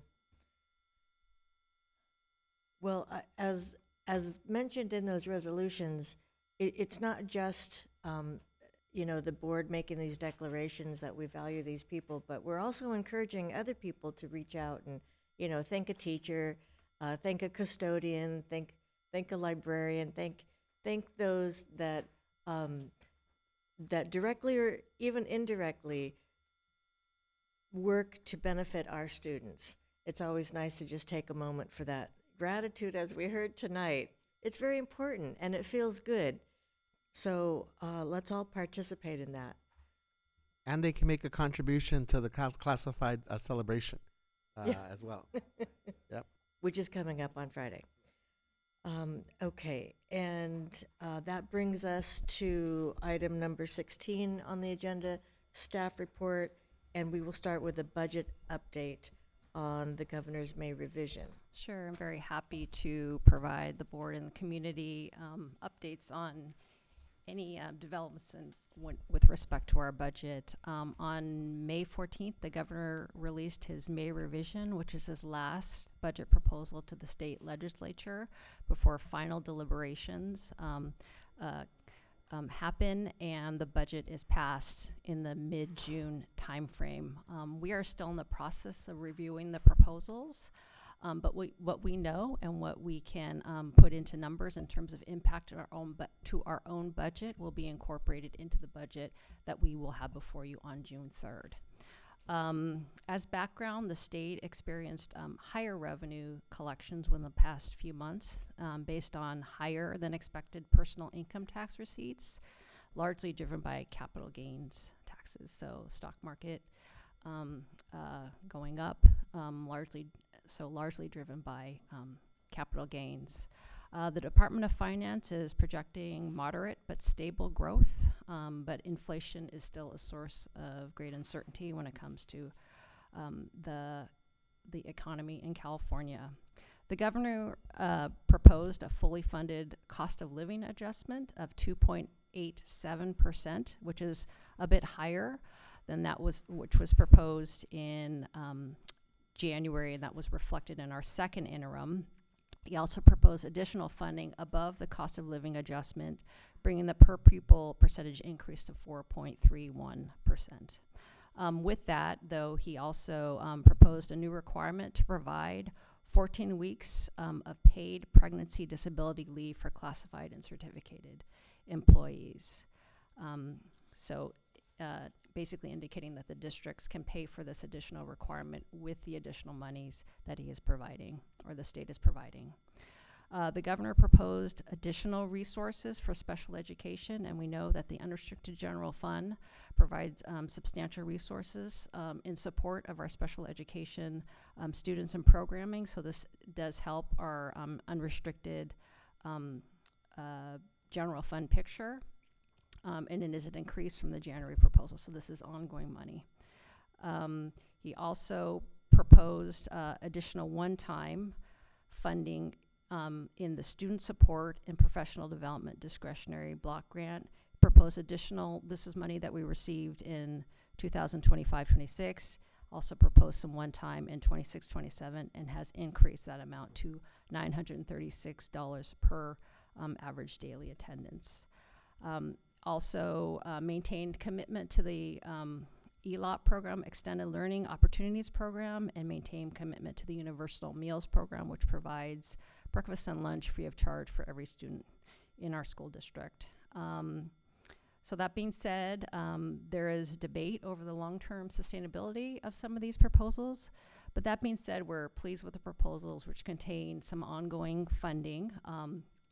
But if the additional funding does materialize, it helps to relieve some pressure on our budget, but the district still has some sizable structural deficit to contend with, which we at second interim estimated to grow to over $100 million. So it does help, but it doesn't eradicate the structural deficit that we have. So again, we're awaiting more detail. We will incorporate as much as we can into the budget that we have before you in just a few weeks. And again, the legislature has until June 15th to pass the budget, and then the governor has 12 days to sign. To the extent that there are any material changes in what is actually passed and implemented at the state level from the budget that we adopt here, we'll have 45 days to amend the budget. So that's where we are in the process, and more to come in just a few weeks. Yumi, Mr. Kakashi, thank you for that update. I think this is a good opportunity to remind our community members and specifically our labor partners, our parent groups, our community partners, that we can't cut our way out of this structural deficit that we have for public education. The difficult budget considerations and decisions that are before us, yes, absolutely hold our system accountable here locally. But this is not something that we can just keep cutting and cutting hundreds of millions of dollars without it directly impacting all of our students, but particularly our most underserved students. We had a speech pathologist here today advocating.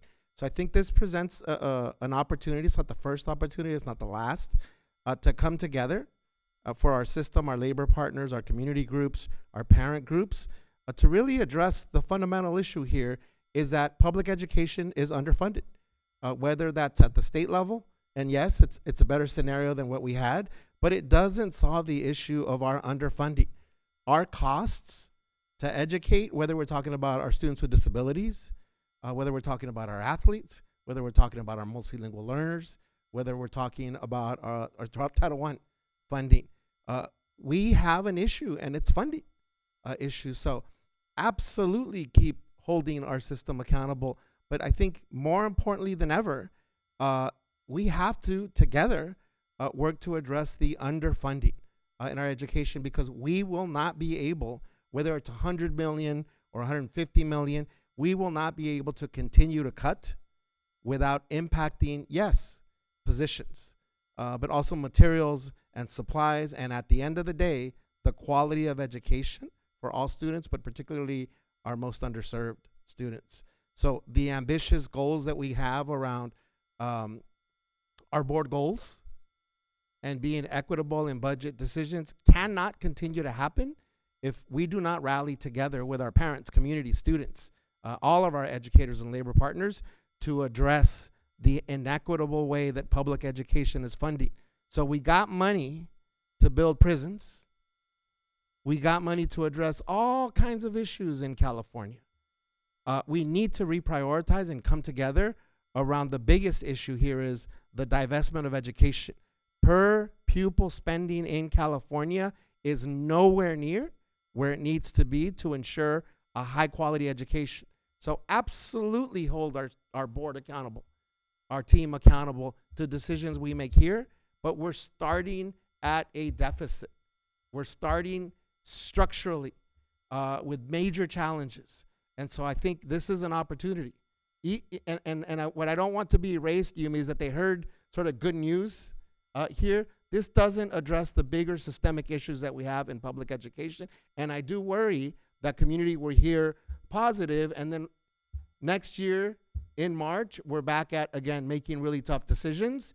And we didn't hold our state legislators, our federal representatives accountable for, again, not funding just the base here, not saying anything about the additional resources that are needed to provide a high quality, equitable education. Thank you. Do we have any other questions or comments about the budget? Thank you. Then we will move on to item 16.2, the Local Control Accountability Plan update, LCAP. So welcome. We have our staff getting ready with name tents and binders of information, and we look forward to hearing about the LCAP. So good evening and welcome. Good evening. Thank you for having us. All right. So good evening, President Craighead, members of the board, Dr. Baker, senior team, and especially to our community who was here earlier, and who's watching us through our YouTube channel. Tonight, the team and I that sits before you, representing a variety of departments and lots of work, we're pleased to provide an update on the development of the 2026-2027 Local Control and Accountability Plan, which is also known as the LCAP.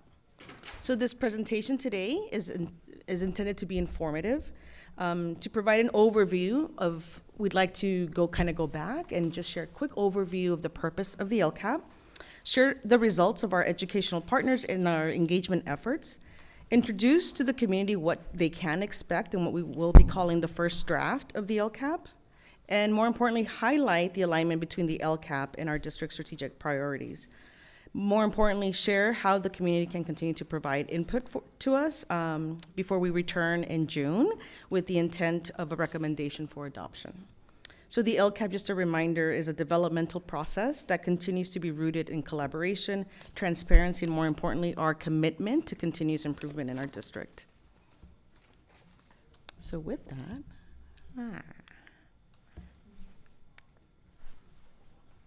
we'll just keep going. Let's see, maybe if I, okay, let's try that. Oh, I went too far. Went too quick. Thank you. All right, so tonight's presentation is organized in 4 different sections. As you can see, first we'll provide a brief overview of the LCAP and why it matters in LBUSD. Then we'll be able to share with you the feedback that we received through our engagement efforts from students, from families, from staff, and again, community members through our thought exchange and additional engagement opportunities. Then we'll be able to provide an overview of what the community can expect in Draft 1 of the 2026-2027 LCAP. And finally, we'll share some next steps on how the community can stay engaged with us and how they can provide feedback for this draft that we'll be sharing later in the week. I'm afraid to touch. There we go. Okay, so why does the LCAP matter here in LBUSD? So before we actually go into what will be in the draft, we want to briefly ground our community in why the LCAP matters not only in LBUSD, but in California. So the LCAP is more than a compliance document. Often we come to you with some requirements, but we really need to be centered in that it serves as our district strategic plan for how funding, programs, services, and more importantly, our accountability systems work together to improve student outcomes. So the LCAP not only connects funding to student outcomes, it also guides our district priorities and accountability. It reflects work, seminal work in our district, such as the Vision 2035 and our excellence and equity policies. It centers historically underserved student groups and is informed by community voice and educational engagement, partner engagement. So the LCAP also requires districts to specifically address the needs of student groups identified in the Local Control Accountability Plan and the Local Control Funding Formula, including our English learners, our students of low income, and our foster youth. And in LBUSD, we continue to approach this work, again, I've said it before, and we've said it many, many times in our presentations, as part of a continuous improvement plan. And through that lens is that we'd like to shed some additional context and review the LCAP. And for that, I'm gonna welcome Margaret, who's part of our team, who is the Executive Director of Fiscal Services. Thank you. Hi, good evening. Let me see if this one works. There, the big one, sorry. So this slide shows, provides a high-level overview of the purpose of the LCAP.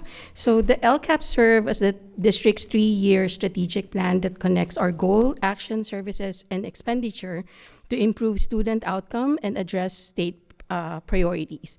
Engagement is part of the annual process, and it reviews progress, identify needs, and refine priorities, particularly for our English learners, low-income students, and foster youth. What's new is beginning in 26-27, the district will also incorporate the use of Learning Recovery Emergency Block Grant funds within the LCAP framework to ensure that these investments are aligned with our academic recovery strategies. Over the next several slides, we will preview the major component of the LCAP. This overview also serves almost like as a transition for our June 3 presentation, which we would give in more details on how our financial plan aligns with the LCAP priorities. So this one shows the 26-27 general fund revenue budget as of second interim.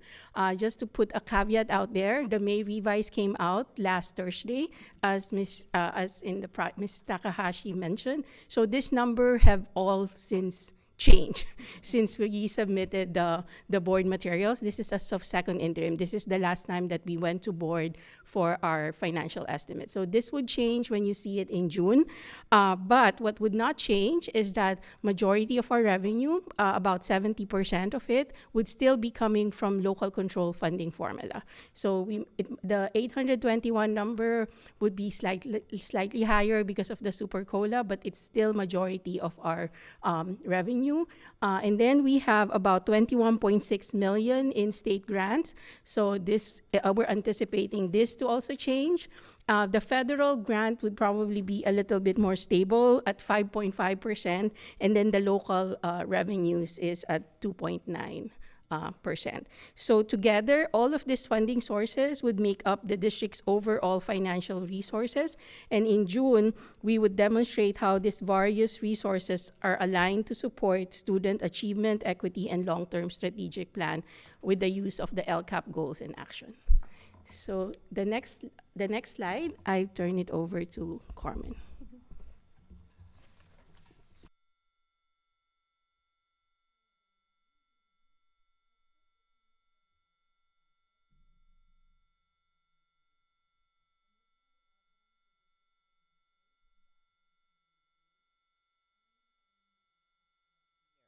During phase 1, January through March, we launched the thought exchange process and gathered community input connected to the budget and LCAP.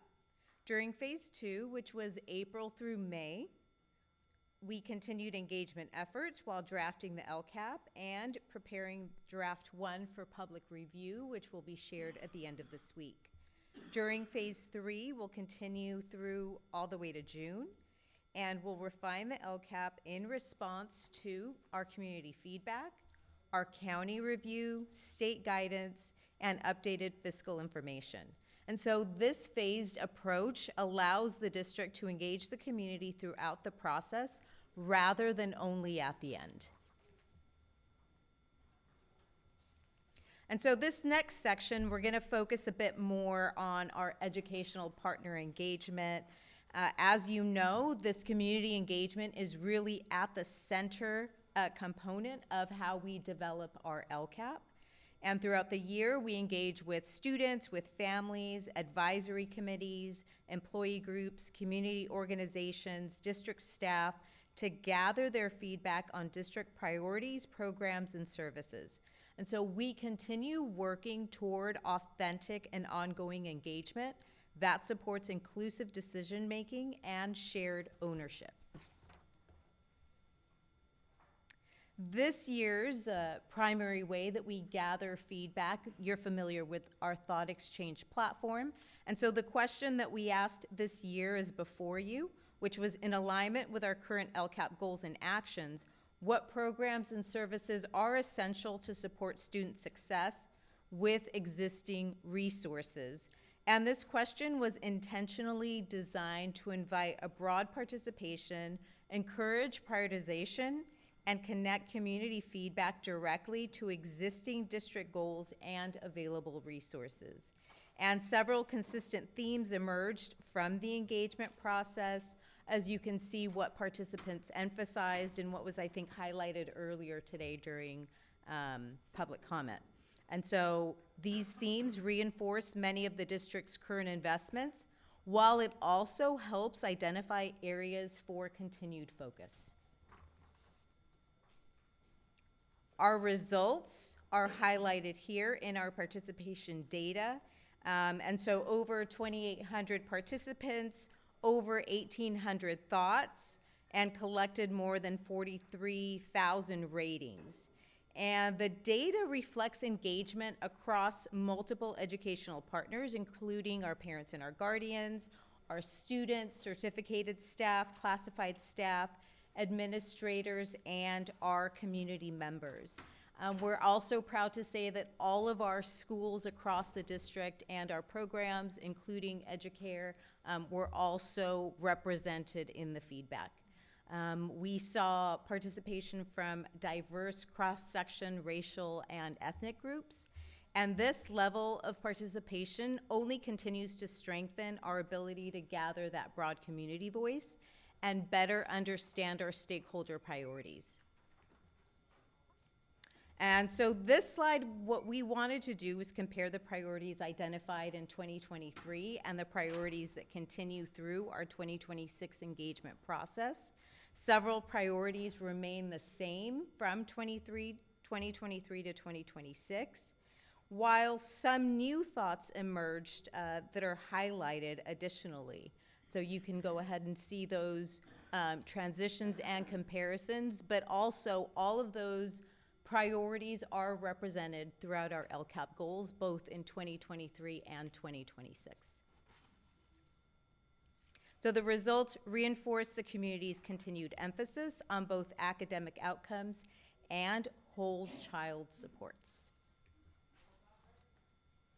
And we did just want to bring light to one other aspect with this slide, highlighting growth in community participation over the last 3 years. So since year one, we've increased participation through thought exchange by more than 38%. This year alone, participation increased more than 23% over the previous years, and continued growth reflects increased community awareness, expanded outreach efforts, and our commitment as a district to build stronger engagement systems. And so as participation continues to grow, we gain more representative understanding of community priorities and perspectives. We did share with our educational and our labor partners, along with posting on our website, updates throughout the months of March, April, and May. So in addition to the thought exchange, in addition to our advisory meetings and the ways that we also distributed our information, the newsletters provided updates on the budget and the LCAP process, shared engagement opportunities, summarized emerging themes from community feedback, and increased transparency throughout the development process. And so the newsletter just represents one additional strategy we're using to strengthen communication and keep our educational partners informed. We're now going to transition to what the community can expect to see in the first draft of the 26-27 LCAP. Thank you, Carmen. So, good evening. Good to see many of you last week and at last Saturday's event as well. So, just to let you know about the draft that's being released, it represents work that's completed up to date, and sections in that plan will continue to be revised and refined prior to the final adoption in June. So tonight's overview is intended to help the community better understand what's going to be included in draft number 1, what sections are being refined, and how feedback will continue to shape the final document. The LCAP will be reflecting on community priorities, student outcome needs, state accountability requirements, and strategic plan and board goal alignment. So the California Department of Education provides all school districts pretty much with the same standardized LCAP template. So this includes your plan summary, engaging educational partners, goals and actions, and increased and improved services for unduplicated student groups. In the next couple of slides, you'll see check marks that basically notes what narratives will be included within the draft sections, but a check mark does not indicate that it is final and it is complete. So we can't emphasize it enough. It is a draft, and it'll continue to be refined. So what's in the LCAP draft number 1? So after providing that initial district information, the reflections about annual performance, we'll share data about student performance from the California School Dashboard, from Smarter Balanced Assessments, and from local data. To show further focus on alignment, we do plan on adding specific data about Black student achievement, English learners, and students with disabilities, as well as our foster and homeless youth. This all kind of ties in or aligns with LCAP goals 2 through 5. This part will acknowledge and identify key areas of improvement so that we can remain focused on the work ahead in addressing student needs and outcomes. The third part of the plan summary is the technical assistance. This is a narrative to describe the supportive work being done as a result of underperforming areas identified by the California School Dashboard. Comprehensive support and improvement, also known as CSI, details the planned work to improve outcomes for 4 district schools that have been identified by the state. In the next section, the state requires districts to consult with teachers, principals, administrators, bargaining units, parents, students, and additional educational partners. So this section documents our engagement process, the educational partner groups that were consulted, and how their feedback influenced goals, metrics, actions, and expenditures. This next section is our most robust, goals and actions. It communicates what the district plans to accomplish, how it plans to accomplish those goals, and how we'll know, or how we'll measure its progress. So in addition to the goals and metrics, this will include measuring and reporting results, goal analyses, budgeted actions, and services. And some of those actions that'll be listed, you'll see are identified as contributing actions. That basically means that they're principally designed to support our foster youth, English learners, and low-income students.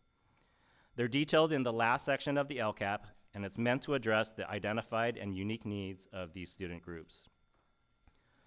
This section is especially important because it demonstrates how the district is using the supplemental and concentration funding to support students who generate that additional funding under the local control funding formula. And for me to use the word funding 3 or 4 times in that one sentence, wow. This first draft that you're gonna see soon represents work that's completed to date. So as another reminder, areas are still being refined. That includes your goal analysis component, metrics data, budget expenditures, additional educational partner feedback. It'll be adjusted based off of county review and input and updated state guidance. So this is all part of that normal LCAP development process, and the district will continue refining this document throughout the public review record, or review period. All right, so let's transition into another section of the LCAP, which is the goals, metrics, actions, and how we're in alignment with all these. So one of the district's primary priorities in this 3-year, and it's important for us to note, it's a 3-year plan. We refer to it sometimes as a 3-year LCAP cycle.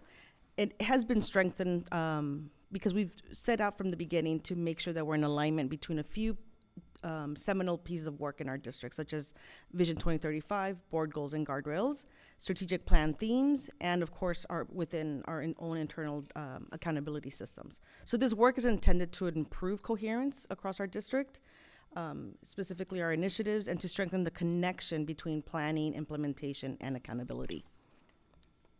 So just as a review, some of this information will seem like a lot of review, but I think it's important for our community before they see a draft that they have an understanding of how it is that we came to develop these goals to begin with, back in what seems now a long time ago. But our goals don't shift, and so it's important for our community to understand that. So this slide, again, represents what has been shared in the past at the start of this 3-year LCAP cycle. It illustrates the district's intentional planning and alignment for items that I've already mentioned, but for board goals and guardrails, our strategic planning themes, LCAP goals and metric requirements that the state has for us through the state priorities. And at the very center of this is our Vision 2035. So it helps us make sure that we are in alignment with our district priorities, that they remain coherent, making sure that student outcome goals are reinforced across our systems, and that the LCAP continues to support, again, our broader vision for 2035. Again, there are 8 state priorities in the LCFF. We have to ensure that that is also in alignment, and so that this whole district planning process continues, again, to focus on systems that work together instead of isolated ways of working. So what are the goals? And again, as a review for our community and for everyone here, these are the LCAP goals for our district. There are 9 goals, and they're organized around key student groups, district priorities, and again, some strategic focus that has been held in our district.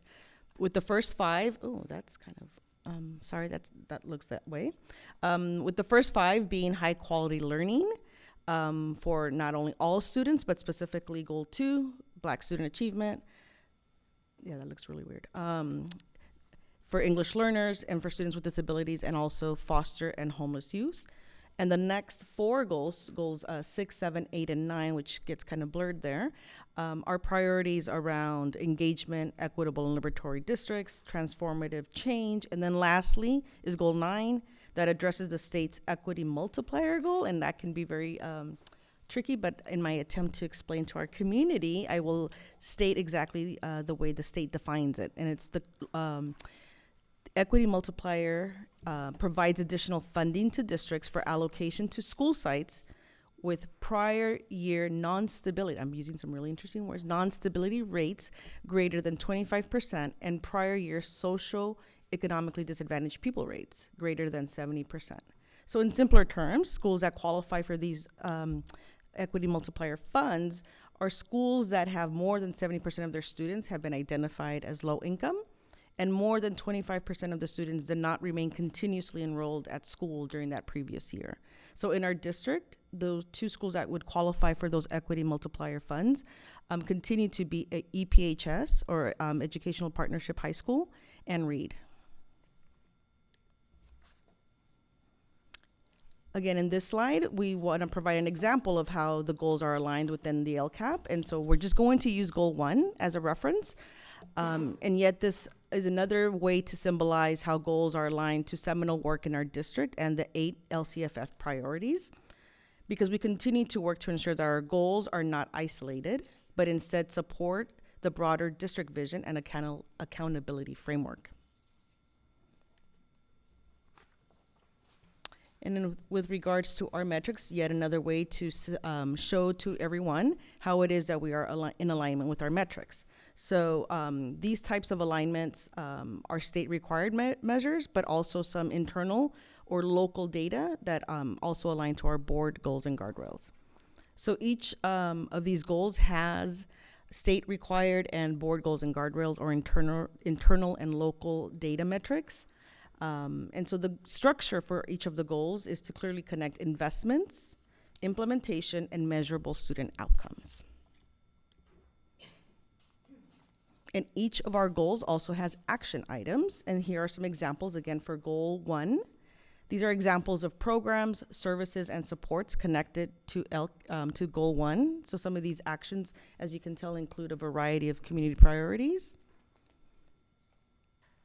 And this is our effort for the community to see in a concrete and demonstrable way how district investments translate into direct supports for students and schools.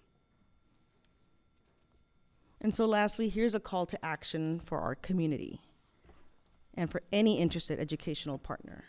We're scheduled to post the first draft. It is not up yet, but we are asking for our community to provide feedback. And this feedback opportunity will remain open through June 9th. That goes into the next board meeting, but also when we return in the second meeting of June, where we hopefully will make a recommendation for adoption.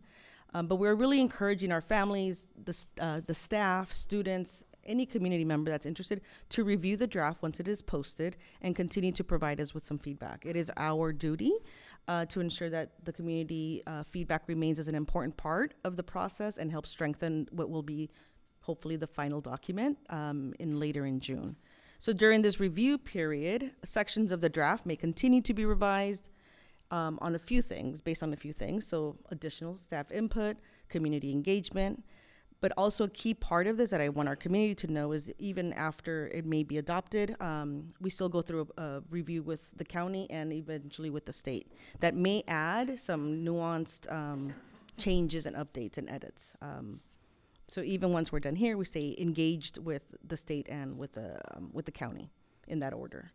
So I just wanted to say thank you to everyone. So if you are interested, that will be a Google form that will go live, and where you can find the draft once it is posted.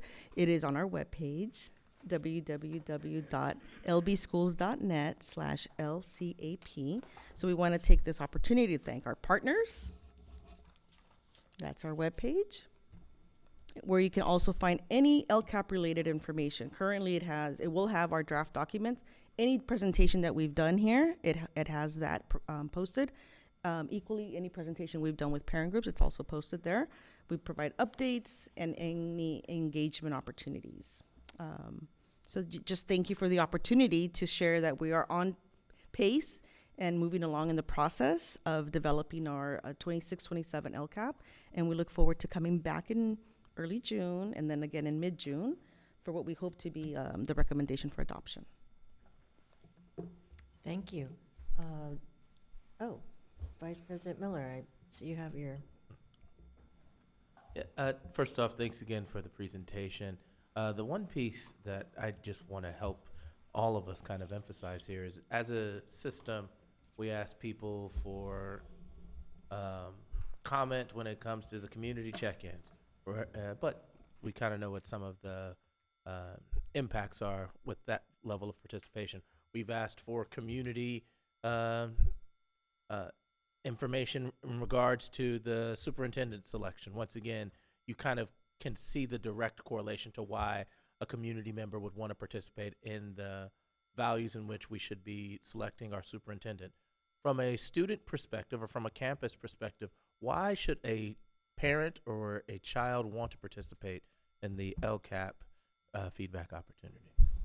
Well, that's a great question, and I'll also open it to anyone that would like to share. But I think as we've been a team for, well, now 2 years, but some of us longer, we get to hear every time we engage with any community member, but especially students, they really hold us accountable, and they are who we serve.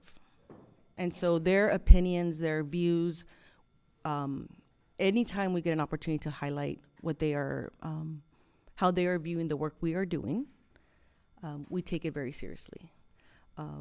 In the work that we do, we share with the students a quick overview of what is the LCAP. 'Cause it takes some understanding. It's not the easiest thing to understand. And so the way in which we present it to them is how their voice makes a huge impact, because part of the process is being able to demonstrate how everyone's voice is reflected. Now, that does not to say that everyone's voice will be reflected, but it's an opportunity to engage civically. It's an opportunity to engage in what impacts them on a daily basis. And so as a parent myself, right, with children in our system who are now in high school, I talk to my own daughter about the importance. Like, you don't take it from me. You have your own experience at a school site, and there's an opportunity for you to speak up and self-advocate, which is one of the things we want all our students to be able to do. I encourage any other conversations. I think I'll just add what we continue to emphasize, and I think Dr. Baker has emphasized it as well with our community and our students, is even though whatever they may be sharing with us may not be necessarily found in the LCAP, it's always an opportunity for us to go back and review and revisit what our community needs and priorities are, in case there are other priorities or initiatives, one-time funds, as have been mentioned, that we can always go back and reflect those priorities.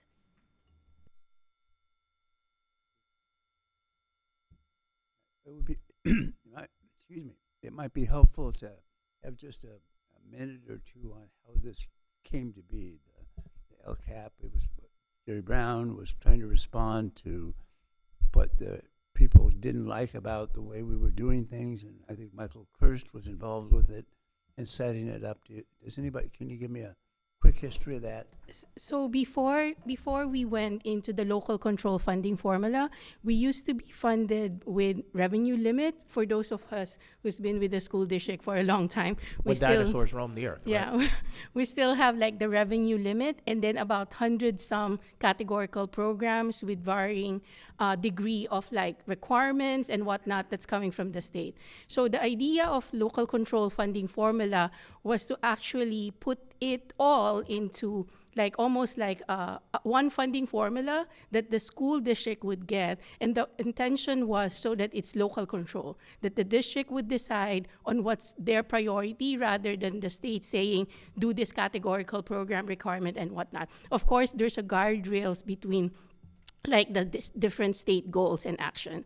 So what the state did was put it all, so that's why you have your local control funding formula, which includes supplemental and concentration. So that represented like about like 30 or 40 categorical programs for those of us who's been here. It's like your economic impact aid, your BITSA, all of the like nice categorical that we used to have was like embedded all in supplemental and concentration, and we get to decide how to better serve our targeted student, which is our English learner, our foster youth, and our low income. And then, so they come up with a formula with local control funding formula. And then they decided, the state said, oh, wait a minute, how would we know that you're actually using it for the state goals and action? So after a year or so of local control funding formula, they come up with the local control accountability plan, which you're supposed to put in there how you're using your LCFF. But they went a little bit over than the LCFF because they wanted to know if you have other funding like state or federal that actually serve the state goals and action, you include it as part of the local control accountability plan so that you could see alignment of resources, of the different resources. It's almost like a matrix of like, for goal 1, I'm using base, I'm using supplemental and concentration, and maybe there's like one-time funding that you have or federal funding that you have that would be aligned to that goal, you also include it there. So that became a process for local control accountability plan. Yeah. Just two thoughts for me. Thank you to the team for the presentation. One is, I apologize, Dr. Salazar, because I got up to show Mr. Itzen something online and I may have missed this. Did you say the draft is up or will be up? It will be. Okay, yeah, because I went there and it wasn't up yet. No, it's not up yet. But it's I do coming have- soon. It says coming soon. It says coming soon, but it does say May 5th on it, so it threw May me 5th. off because it said May 5th and didn't have anything. Sorry, that's just when that little hold Okay. was created. But I also tested, and I wasn't trying to test, I wanted to see the QR it's- code, Uh-huh. and it won't let me advance. Is it just one sheet, one form that gets filled out and then you submit? It's probably not functioning because we're not posted the draft yet. So once It's up and Yes. functioning, but I'm curious, is there more than one page? there, go ahead. Sorry. It is just one page. Yeah, it's just the one Yes. page. I would encourage you, in the spirit of the question that Mr. Miller had about what are we inviting people to participate in, and then what do we do with that input or feedback? As it reads right now, and again, because there isn't a draft, that's why I'm sharing it. I wouldn't do this to you all if the draft and everything was up. After a few demographic questions, it asks, what questions do you have? And then immediately after that, it says, any other comments? Maybe you encourage you to kind of think, okay, what are we asking folks for? Like, do I have any questions? Like, what kind of question? And then any other comments to me leaves it sort of open to the universe of any comment that I want to put in there. But I think it goes to Mr. Miller's question around what are we inviting folks to participate in? And then how will their input or questions or feedback be incorporated? Might help to sort of clarify what those two prompts, what the intention of the two prompts are. And again, I was only courageous enough to do that right now since the draft isn't up, that we have time for that. Thank you. So what I hear you say is add some context and share how we'll close the feedback loop with our community through some. And they're Got in it. English and Spanish. Yes. So again, what questions do you have? To me, are very open-ended. And I'm not saying not to have that question, but I don't really see like a substantive prompt as it's written now. The only other thing on here, that's why I asked, because maybe I hit submit and then maybe it opens up another set of questions. That the other one's just any other comments. And I'm not sure how that may be interpreted, or maybe it's very clearly understood by everyone and they're going to put in some specific comments on the LCAP. Thank you. Thank you. Okay, do we have any other questions or comments? I just want to say thank you for your great presentation. I appreciate it. Thank you. Well, thank you very much.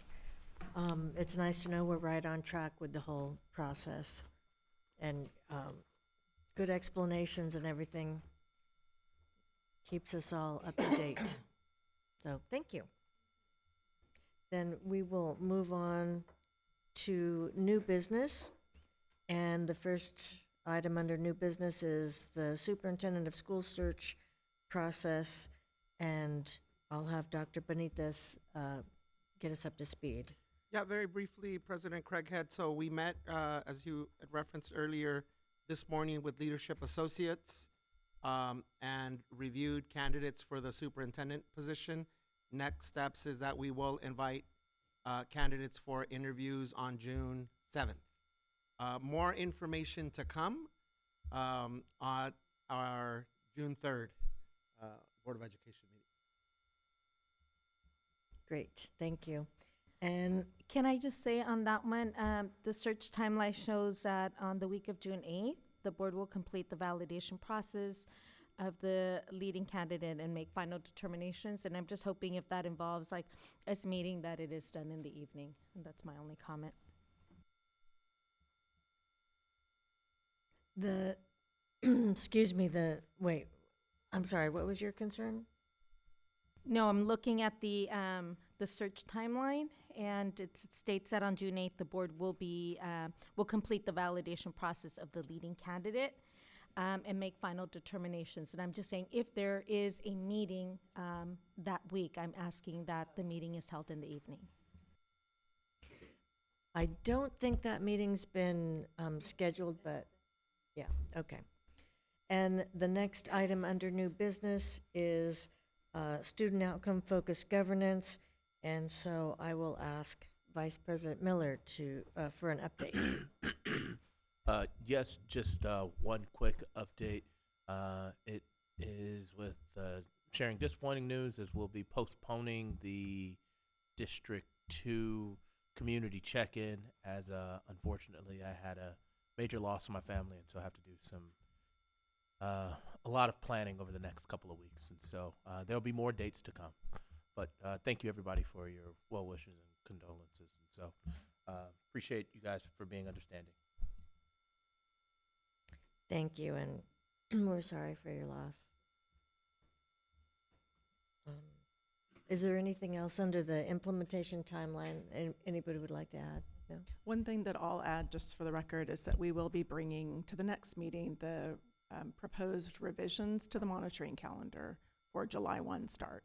So we have 2 guardrail monitoring reports in the month of June, and we'll bring forward a recommended revisions to the monitoring calendar. And those of you who sit on the implementation team meeting, you know that we've been working on that for a couple of months. Thank you. And now we're at report of board members. Vice President Miller. Yeah, I'll be really brief.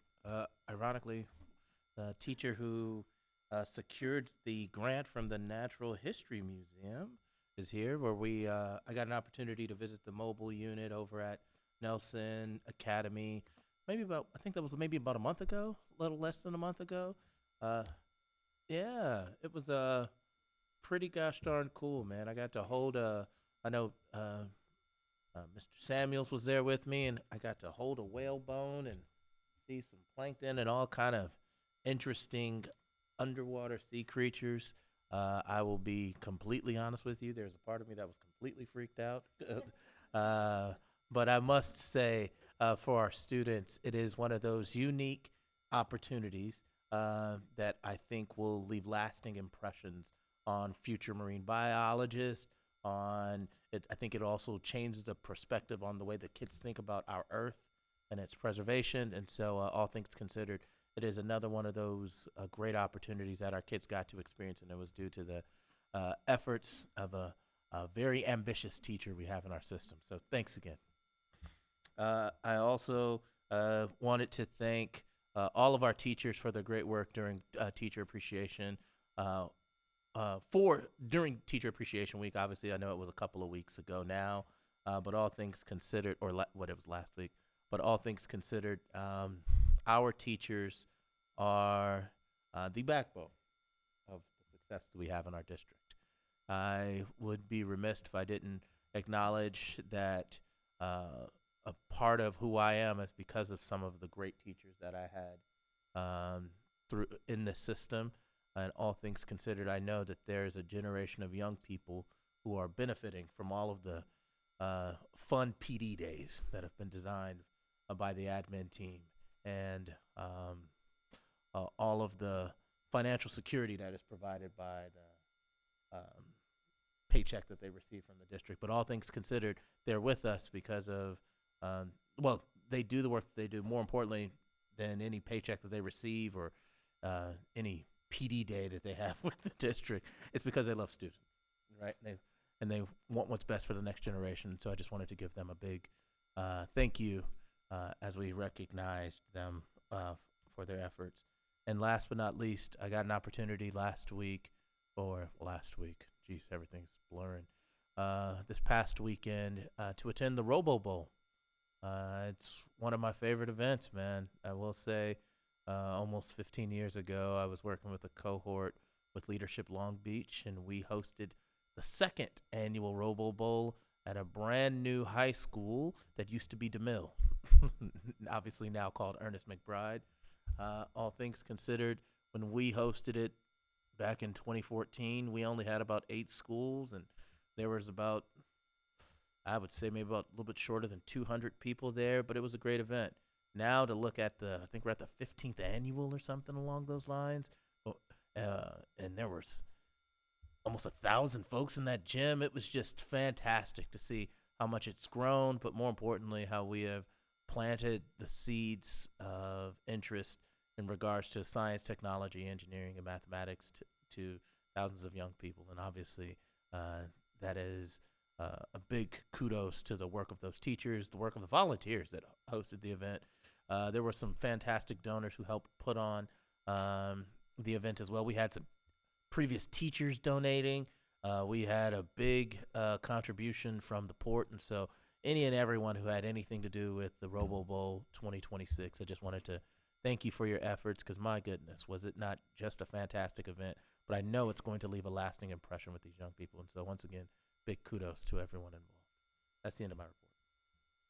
Thank you. Dr. Benitez. Yep, just echoing the sentiments of Mr. Miller. Thank you, teachers. I still firmly believe teachers can change the world. I am here because of good teachers, and I know many of us owe our not just success in education, but as a part of our lives to good teachers. So thank you to our teachers. So yes, teachers can change the world. I had the opportunity to visit Nieto Herrera Elementary School and do a ribbon cutting of their new playground equipment. And you know what an amazing thing a playground can do for a school and a school community. So some beautiful, smiling, cheering faces in the morning. And I want to express my appreciation to our facilities team as well for making that happen really fast at Nieto Herrera. And so we had all hands on deck, and the school community also got a chance to cheer on our wonderful facilities team for providing them some new playground equipment. So looking forward to going back and seeing all the fun that's taking place at that elementary school. That's my report for today. Thank you. Mr. Otto. I would second your thoughts about the Robo Bowl, where I was there too, and for a couple of hours, and it was amazing to go from the high schools and how intense they were and how they were competing. In fact, I was asked by somebody who obviously didn't recognize me, otherwise he wouldn't have talked to me, but he said, step back, you get away from the edge of these things. And I said, okay. And then the middle school is really coming along from before, but the amazing ones were the elementary schools who had their own robots, and they were working up, and just Robo Bowl Junior, that's what it's called. Yeah, no, it was really, really amazing, and I'm just awe-inspired. When I went to Sado in the last couple of years and watched their drone stuff, I thought, well, this is great, but this is much bigger, greater, and involving of the students, so that was very exciting. We lived through the Wilson prom last weekend. I had a grandson that was graduating from Wilson, and I called up the parents, my daughter and her husband, and said, is he at the prom? And they said, no, he's in Moore Park racing. He's running in a track meet. And I said, oh. But he got back in time to, I think the good news was he got back. The bad news was that by the time everybody got together, it was about 11 o'clock at night, and they were going to the prom, and they'd had a hotel for a bunch of them up in Los Angeles. But I don't think they even stayed there. I think then they all came back to Long Beach. It was, but graduation season is upon us, and in a big way, and we're looking forward to the graduations in the next couple of weeks. So I'm excited about that. So that's my report. Thank you. Member Lopez. So teachers, thank you for everything that you do, from planning and delivering lessons to grading assignments and giving feedback. Thank you for preparing students for exams and for creating spaces where students feel safe, encouraged, motivated, and heard. You show patience on tough days, you manage emotions when needed, and you celebrate victories when students show improvement. And to the teachers in my family, thank you for dedicating your lives to something you truly believe in. Your passion isn't just something you talk about. It's something you live every single day. You chose a path that asks for patience, for resilience, and a heart, and you have given that all and more. Your commitment to making a difference remains unwavering, even when unjust challenges come your way, and I admire you for that. So teachers, today I just want to express my gratitude and remind you all that your work matters and that your work deserves recognition, not only on a particular week, but every single day of the year. Thank you. Thank you. I'm just going to add a couple of things about the Robo Bowl. So the Robo Bowl Junior, which was new this year, the winning team, and the teams were mixed. So the winning team was the Yellow Alliance team. And the participating schools were Webster, Lincoln, Smith, Lafayette, Kettering, Henry, Newcomb K-8, and Cubberley K-8. One of the things I think that is amazing about this event is that it's student-led. So the students, whether they're current students, alumni, they serve as the judges, the announcers. They do a lion's share of the work, and they also push the adults to do more. For example, I think maybe it was last year or the year before, they asked if the competition could be live streamed. And so this year, the competition was live streamed, and that was as a direct result of the students wanting more out of the event. And then I was going to say they push the adults to do more, and they push other adults out the way like they did Duck. Right. As they should. And where was I at? More reason to go to Robo Bowl. Right. And no, we might have a Brown Act situation. One of the other new things this year was the D score. So the robots were putting these things in tubes, but this year they were able to use the robots to remove things from the opposite teams, and they called it a D score. So they were D score. It was very, I'll tell you, it was as exciting as any other athletic event I've ever been to in the district, and there was drama. It was, it was very exciting. I had an opportunity to talk to a couple of students from Stevens. They are 8th graders. One of the Stevens scholars will be headed to CAMS. The other Stevens scholar I met will be headed to Sato. Incredible kids.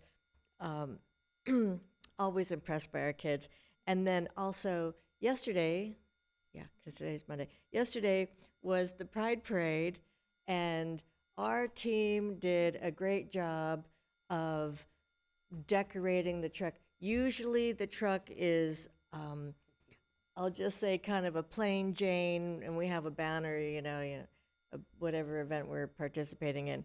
This year, I did not recognize the truck because it was decorated completely and totally complete with balloon towers and our own music. It was a party from when we were waiting for that parade to start to when we were rolling. The party started immediately. It was really great. So a big shout out to the team that got that accomplished, because that was really fun. And then, yes, it was fun. It was a great event. A lot of love, a lot of joy. But I think underneath it all, it's an opportunity for us to show that we value our people, no matter who they are. And it's a way for them to feel as though they don't have to hide who they are. And I think that is so important. I spoke to a couple of people that felt like, this is maybe a newer development of being able to be proud of who they are in the context of where they are in our school system.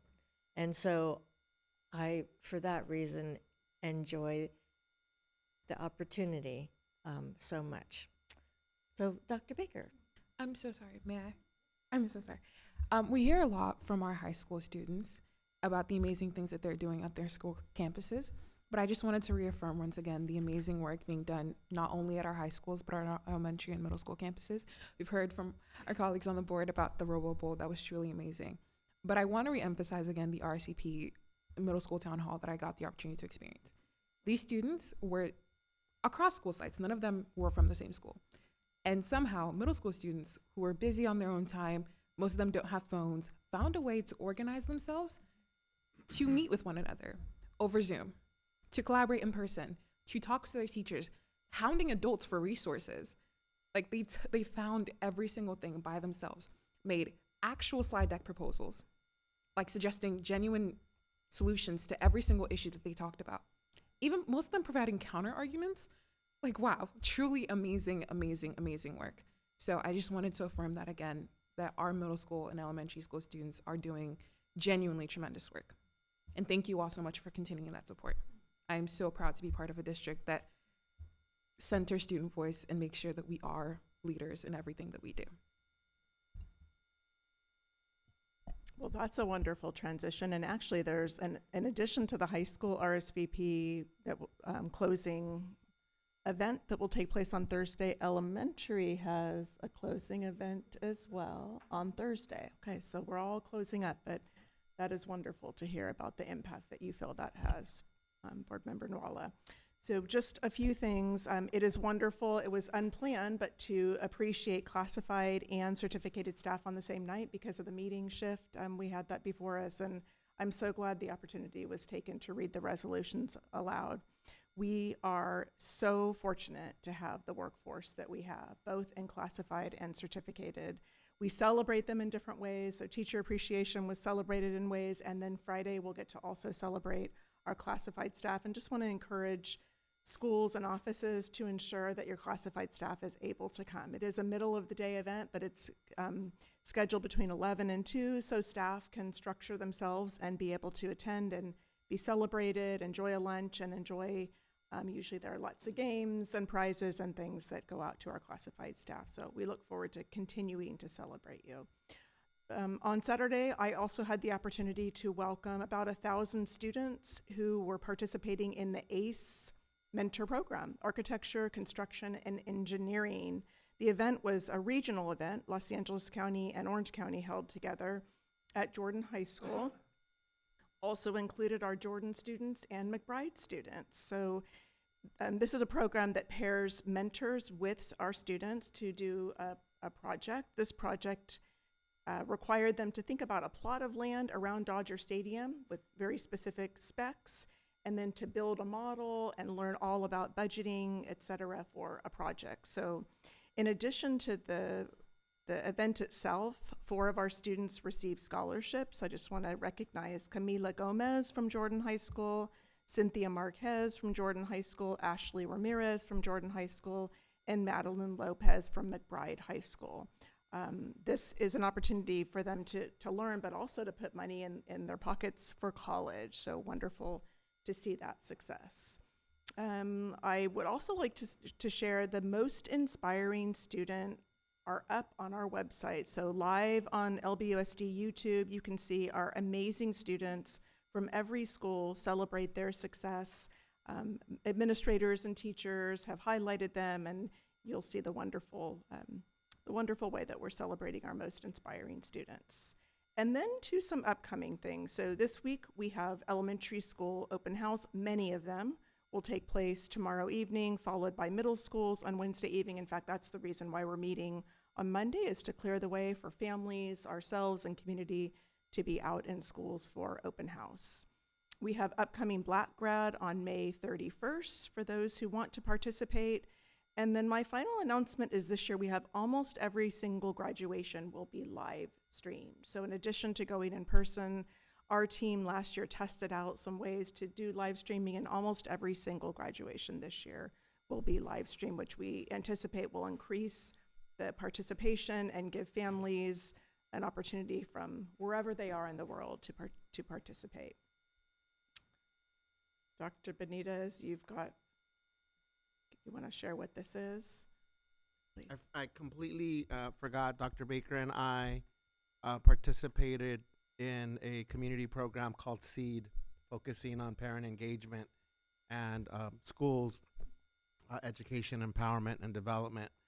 And they had their cohort of parent leaders, many of whom are very active in our schools and in our district, including the new chair of DLAC, Karina, was there. So it was an inspiring Saturday morning, but also a reminder that parents are here as allies for us. Parents and caregivers are here as allies for us, and that we all want the same thing for students and children, and that these parents are going on Saturdays to better understand how they can support students' schools and advocate on behalf of students. So congratulations to the graduates from Long Beach Forward SEED program.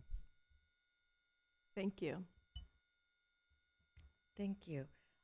Just a little postscript, I forgot to mention congratulations to Hughes, because they were the winners of the Robo Bowl on Saturday. There was so much excitement around the Robo Bowl. So without objection, we will adjourn the meeting. Thank you, everyone. The next regularly scheduled meeting will be June 3rd. I believe it's a Wednesday. I'll just say it's a Wednesday. Thank you, everyone. Good night.